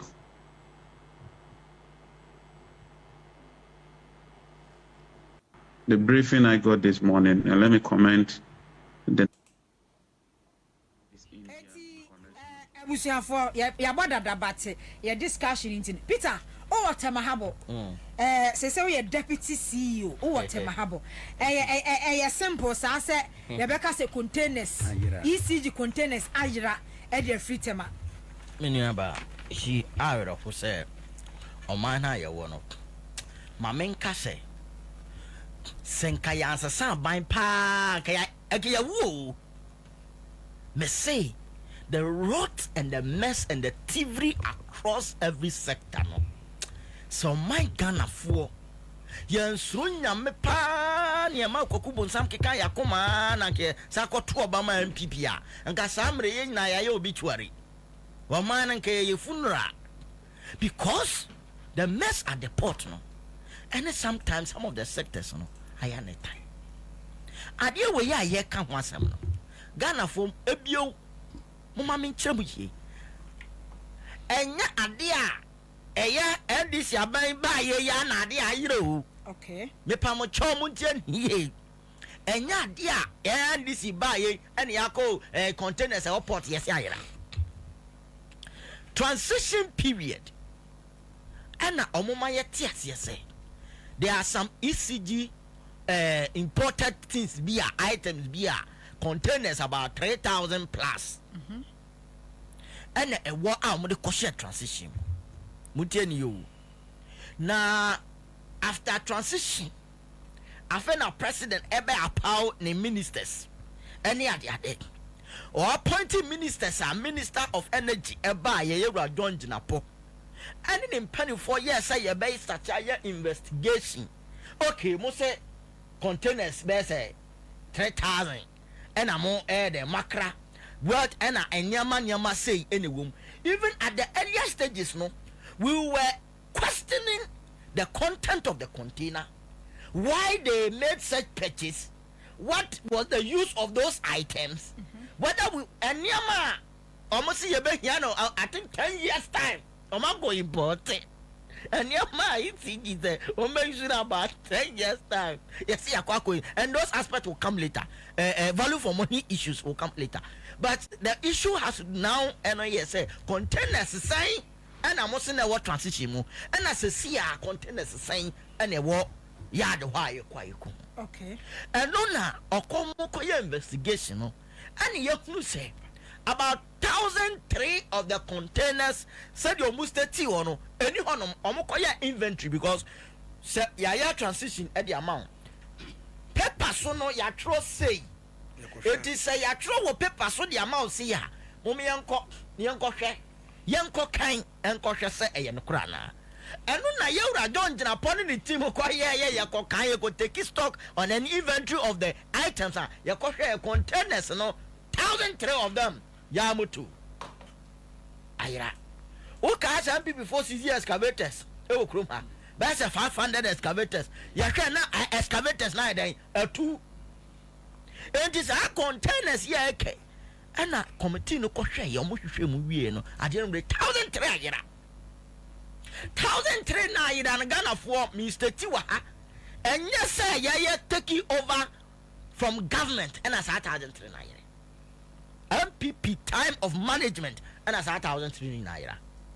And tienne ye tracing their information ye put eyes on the ground sir. Ye tracking wherever sir containers no fire.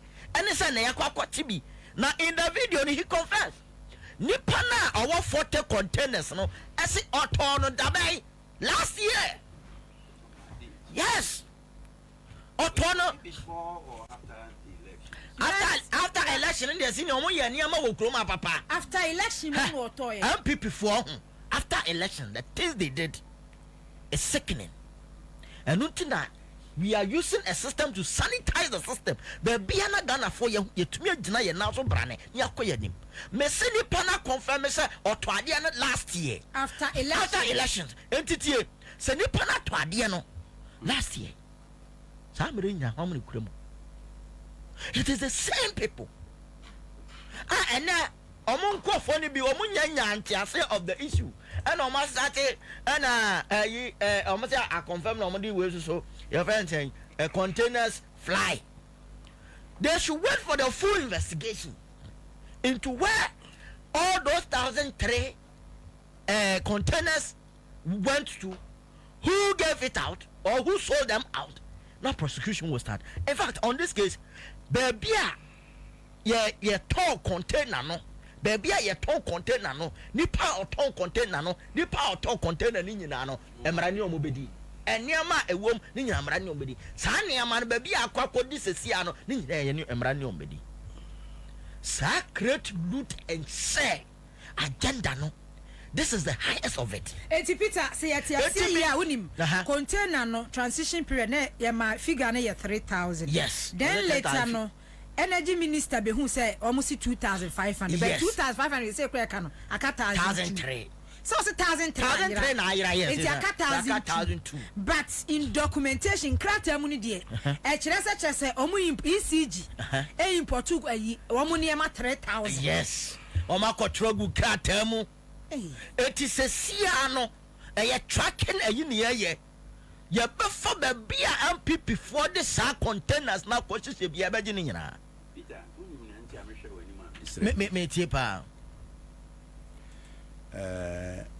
Me baha na imbetum rantie no na mebu se na mokasa ya na manage. Okay. Manage pa me de wawa me honda me kofia na maka kire me. Okay. Ghana wo future.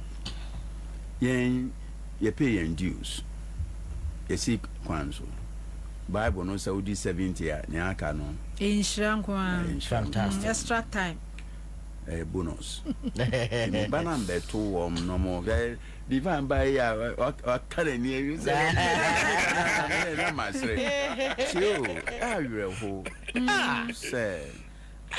Mona dachi ni hwa mo ba bi si anan. Nti me ni amoye na emede papa na mum kai hu se enye NPP nku MDC abai wam handover sa problems e wo ko mum mayen fa Ghana mum Yes, instead of NDC of course MPP na ni ayen mu bi enhu me a share with mum yeah krono a ekoso yi nyina no enya MPP nko sebe NDC for so ye tinken to ye mbo na se na mu hwehwe mu yi na mu gina ho saa na se aban NDC ni meka che se manhwe ya 12 years kwa na man am so enya hwe Ghana for say 88 ye beto na mu momoden a mu ka say na makasa achire muhu of course se ni ayeye of course mo nhwe ni anhwe ase se na be ya daachi bi no aban bi ba mo betumi aka achire ni ayeye ye e di ato ho amanchirima of course mo hu ni ayeye MPP for yeah ye nso se ya nhwe ye ni ekoye sa nso na ye be kasa fa ye hu na nansa omampanyi e kan se ni minister bia obefa wadwuma say go mine no ono e wasem ka e me depa so betumi agina sa asem so na ni ministers etumi aye nia e be different from their MPP ministers. I was one of the people I say me can say Nana will go down in our history as the worst president Ghana has ever had and the most corrupt. I stand by what I said. So I say enunti se mishia mo ana mo kan meniaje. Okay. Mo mayen fasa kwan we so but Peter, so let me Peter me ye I a bit disappointed. Okay. Because say MPP Erini. Na say after election wetimi at NDC wetimi at na Ghana ha. Ama containers 1,003. Ajira yetimi atunto ko tede mu ka say India ni ye chi nui. Ye chi India ni say o say after election any a ton man na say NDC more after election mu lusu guide pa ma che say that obapa won't take you over. Port honum no. Omonko fon kwane wo. You have not changed. And only when the president holds the swearing in moment and they are funny selling some we not 2 million one is someone. But MPP anya sao. Yo to you entity. and appointing authorities na ebe chenisem some penfo ano mo hihye ahanu ho no mu nyina at the port obia no obia da so until say president may appoint new members to even go there. And even as we speak, it is not all the people are when we appointment of people to various agencies, institutions are still ongoing. And government is a process. You don't just get up and do everything once at a go. You can't do that. So what I say, so what I say, okay. It's just abuse of power, wickedness, and yes, and just like lawyer you were saying, President Mama only yakosha kukuomni yakasa. And your ministers and one on your magazine, CEOs, deputy CEOs, every appointment of President Mahama has been cautioned because President Mama no and even another foreign public or what that track record of prosecuting his own. Yes.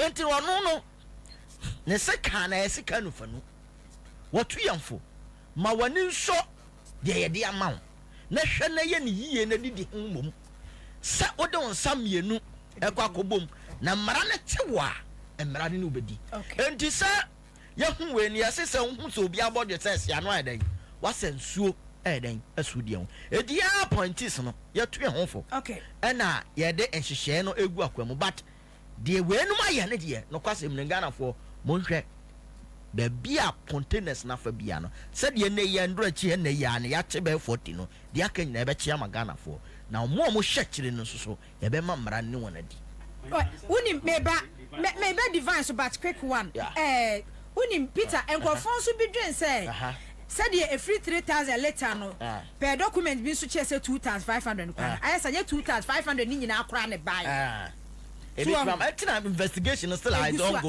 and we are trying to track and this one just look at those quick one this within a short moment any aquaculture 40 containers that means wherever the rest are going ever connecting in okay divine Peter now okay no me papa say broni adwuma eya ban adwuma ye didi hu ye nidi thank you and one year football divine patch of brem why unim sa some way ne kan some way unim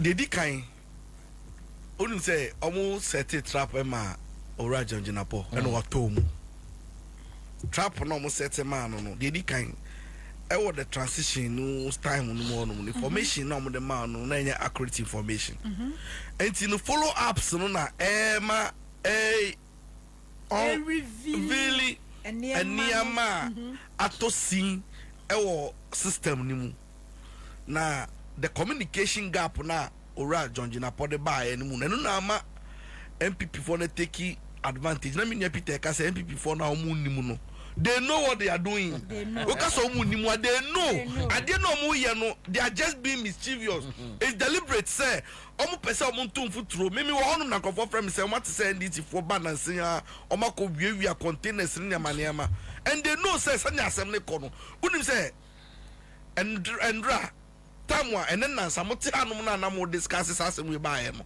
NPP for have emergency national committee meeting to discuss how the party is becoming unpopular. Okay, and then 3 days and now we discuss no emergency meeting because for party head officer.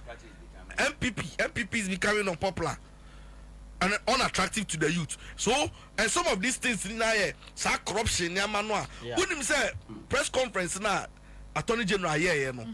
As ama abutuom like as amom so that meeting no sa containers we no they just wanted to equalize and quickly no throw out into the air say NDC for buy na 2,000 something like that. And my sister Okumasi o si o tie Kumasi station e dey na si ne se NDC buy o ma wia containers brought 1,000. Because also senior John Jinapoba na oka say something is missing. No one church asemu yi no. So no mum no pese excuse me. Onu mum no pese Ghana for ehu no kra e wa asemu no mu say ade na fine. Wonim say ade ba ku bi so e wo sa ade wo mu say yen Ghana for yete honum bibia na de abrɛ say taxes are into ya tariffs are into ya bibia see boy aboso meanwhile no aban mu panyimfo ne nkrofo mu aban mu eso mu do mu kate omo lifestyle no that profligacy no eso mu twa so na ye Ghana for ho to he no omo do mu so mu njai.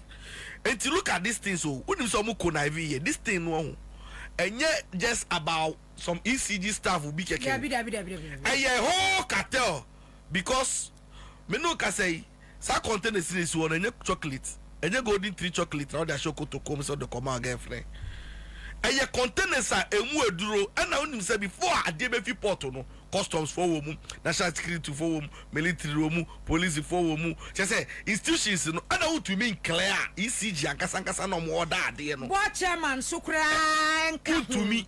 But you know, say they way Benjamin. Do you know what they did? Unim say what has come out, what has come to the fore and they say some state institutions where some of them no when they are making their requisitions no more orders outside. No more private event is saying individuals of Fosika no more kwakoye orders no say na be ya omunyama ne ba make clear as part of government concession no nyama no no more yes what's day me say say aban no omo requisitions omo ye for state institutions no nyama so omo hia nyama so ECG for some of these institutions no omo ba be your orders na omo ni private people no so akonaive na omo de omo de akwa shem. So at the end of the day, no, it is the same with the ghost names, no. Do you know what happens? The real people know my year Juma no. Ube who say yentuomuka na ghost to phone the yentuomuka that because into him says scan baba no. Jankasa ECG for the call clear and nyama ye ECG jankasa de no. Na private people they are call clear omo de no mo de kofi na ECG for de to because him say ba be yam omo. Okay. Pese meka Junapo minimum no. Ba matisa oyade pa. Okay. Oh serious. Matisa oyade pa minimum. Nti moko amonka nkyere se onto asosa ma onchi akwa monzesa. Of course. Of course. That's lawyer. That's pa. Yeah, that's it. Yeah, that's lawyer. That's pa. Divine yanko. Le woman no bogala we boy iba ko. Be bobuga ba ko. Oh no bobuga. What you say? Someday be me tie no my appointment no obona ba so some of the appointments no me so obona ba so one day be down moment so team me hwe TV tra ni buafu that appointment ya mo ye say na ora na make say okay divine ya na yanko why na oh wo dey do me so apani yanko kasa se me se kasa enye yanko me se kasa Divine kasa ni enkosa na meka no. Enti the make say all these things we no nyina no ye ketahye ne proye ne krono a e course wo SO government. Nana AMA, have you ever sat down to ask yourself senti imagine pass ye to aba na NPP for breaking it and ka wo just on my way then pan and KDC. Have you asked yourself that question? Say, imagine pass here to about we say them breaking 8 in no. This was the agenda. I did accommodate baby new. Because any man bonini do. Now imagine say Nita. It's honomu. Na Nita. Okon account to moi. Kakrakan in an account sika omu 25 Ghana cedis. Ni momo kura si can do. That's not the car. Not the car 863 million Ghana cedis. Overdraft. No. Ako individuals pocket to obako jisika no bank e dia kom kotokuom.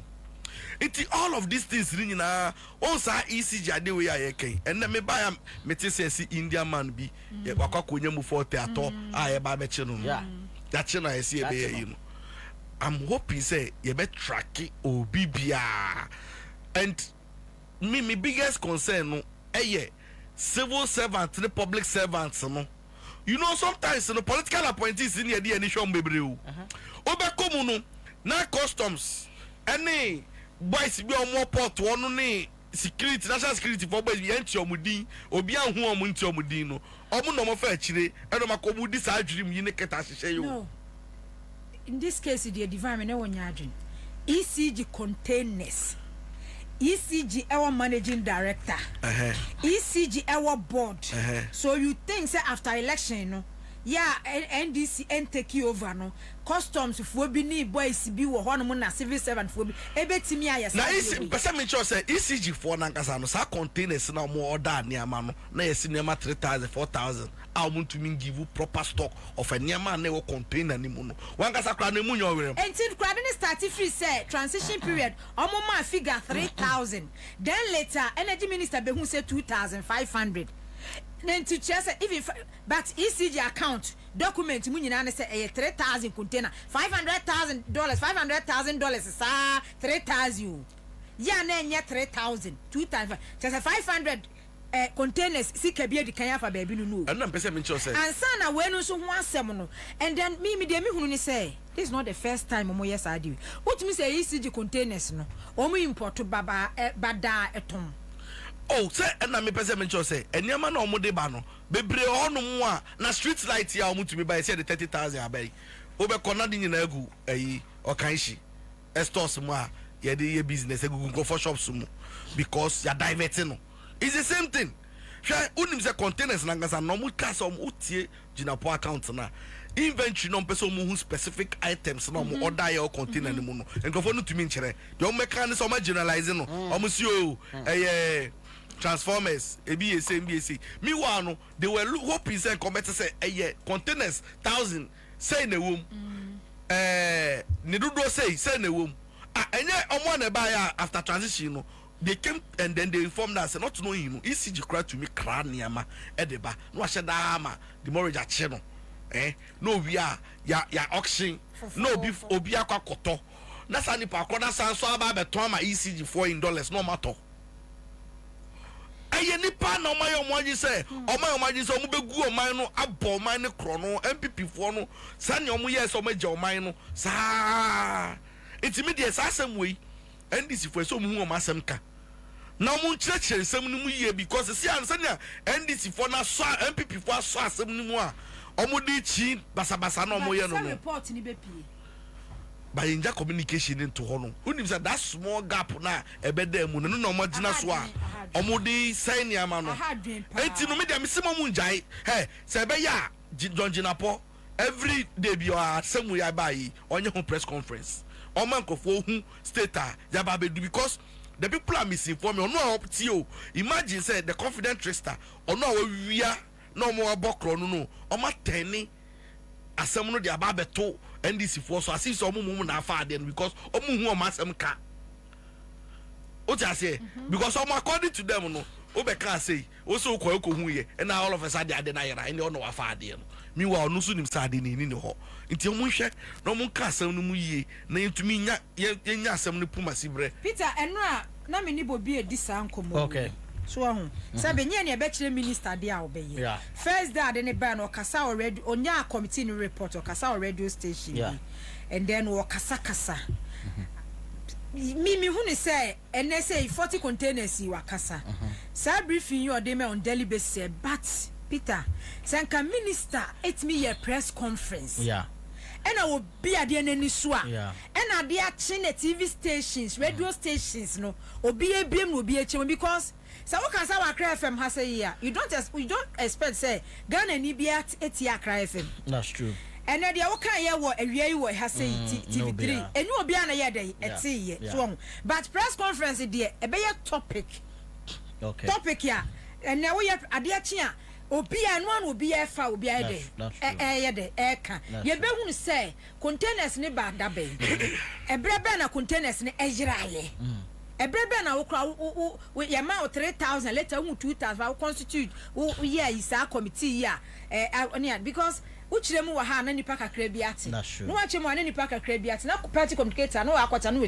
I think say do be a communication no you have a point about you see issues ni the enya banesa was say open home but looking at the magnitude of the case no said you see can any misunderstanding any information how it be you have to get time and get the information in concrete and sign our be full blown press conference. But yes, also we who so we wa dwen kire no. So uko social media so asa ka weekend. Wa dwen kire. The NPP for ne ede ayi. Aye. Your friends are feathers, wings, be feathers. Aso so container ni mu na etu. Me see me sister wo Kumas. O se ne de Kumas stations de omo ye no se NDC ba power less than yi. Omo wi container 1003. Yeah. So mo fidie kwachi pa. Me fa mo fidie so na makase. Ghana ni bia wotie me. Sa containers na ayira no. NPP for mu be fra ban so no mu wi asa containers no. Ena NDC aban ya be ye hwehwemu ne ehu se sa 1300 containers na ayira. Ene ya nyame adom ya kwakwachi India ni bia wa confess wa kanokure se ampa NPP for aton 40 of the containers at the man. Enti no kra ene ne say NPP aban wansa no mu be fra ban mu no mu wi a saa containers no eno ne kra no ene ne yakwakwati India ni bia ono so aka no kra say yampa NPP 40 containers at the man. Enti sabio mu kro no na wo mu boy ya abo mu so no ana danko dada dress e de minua divine e ka se wo mu nimu pa na eye mission ane propaganda eno mo pese wo mo ye enti bebe biara wotie me e wo self education so what is NPP ni bi ka se ana containers and this buy na ira eye hurodo hurada yansam ka che ne se oye trofo ena India ni na ya che no wo se NPP 40 and the man last year and omo ton man na last year one and wa ba mu NPP 4 and then wa ba mu e di containers ayira ye ka wasam no kora ne say NPP 4 na aton mo containers and then ya ba ye chi na nya ni nyina na ba na o ya me ba ene no oba wa kasam a me jiri se no etasum na menim se honorable minister ebedu no ho say ya ba hwe say ya be ye major press conference on this issue. Na all the facts no e dey put in the bed. Na kana phone nyina ehunu kura wo saade we mu. Said ye be ya ekira obi nkogina hankase, ade chia obi nkogina hankase. Na MPP for munya me brasam a wo mo ye ya ansa na wo mu free abam no. Ya ma Ghana phone nyina hunu se me say divine asam ya me kan ya am so aka to so no. Say people for nyame ma anhu ye mobo pa na wo mu breki etu okrom ha wa ho. Enka samre mo ye nyina enka say Togo na ebi makwa person metna o se Benio se ukọ Burkina Faso na obi akwa me come tell say see a NPP for even one extra year at the kan ho ahụ enka kro no mo bobo ye say to because said the NPP for didi no enye omo nsanko o wo mo nsani omo nai wo muti no omo di bubo mu tese what did ho say na NPP for yi on mine no mo dwene ho de okay na kan hu say what the okay sisi ya you me man okay na a whole nita a whole government agency 25 Ghana cedis na wo anopai wo ba kra wo fifie sika sa na de ma wo ba ne one day wo ba anopa wo ko suku sika sa na de ma wo ba no na a whole company sika ka wo company a bank company account mu aya 25 Ghana cedis so na sa company no at the ka 830 million as low so 830 million Ghana cedis ha MPP for mu ya mamma for o ma be bom man no na nhyira Kenya me say ya ba na ye hihye niama enti se de ye hihye niama na ye be sere Ghana for muni ya china musua de na MPP for mo musua nita maame we Ghana wo hwe no na unim say under kisi and corruption aba bonten ne nansan nyina ye ono an ministry of communication asio na unim say say agency say na se a omukra no yenti omudin kra po na sa sika we ye bubo di no na de ye beto na imagine omo na kanita de ankanita de ayasa na wo yes 25 Ghana cedis 25 Ghana cedis now no the cow over 25 Ghana cedis yes like in cedis or dollars cedis 25 Ghana cedis okay $1 cedis and I can so and omo de ka 830 million 830 million what was aka we ato ho na sika wo account mu ɛyɛ 25 ha onim sɛ papa ya wɔno ko atɔfie mako 37 na ya tabiri ɔman sika na nipa baako kwabra ne one agency akɔda no uwie ya 37 houses na onim sɛ utina wa sabi o sika ɔmo wia ye nyina onim sɛ ɔmo anya ho nyansa sɛ ɔmo de bebie nyuma ama material onim sɛ ɔmo anya ɔmo adwi sɛ ɔmo de be and you know because they don't even believe in the Ghanaian system no ɔmo fa nya bibia ɔfa ba bibi wɔ Ghana ha sɛ yo ɛma Ghana anya ho fa so na mabuna bresa dia ya ɔmo kura ne sɛ sa sika ya ɔmo wia no nyafo you ask yourself say into wia ne bebre sabi you then pa na wo go wia se 37 houses no wo betwa nsa ba ko dia to ba kum wo twa uti dia ko to ba kum wo twa nan dia ko to ba kum wo fuda ba kum o he na wo be de ehfa na we po adikin no na ka de okum bosom so de ne no to be honest nyame ana di afofie pa ekofo ye yi o ma fia be mo na nka de beto man no oba na mame mo me nkofo ya baso onse me watemase pia okay na restructure na ye watemase pia no yenim se mepa Ghana fo nyina adehu ba bia ye ka to mo se ba bia no ba bia ye hwe ho eka ho but nyame adom my able CEO Mr. Suleiman Osman the leadership no you put it together you restructure one of our fantastic guys sir Peter me say me pedro one of the fantastic guys Mr. Rashid Nuruddin your friend is one of our guys they are really doing fantastic work there now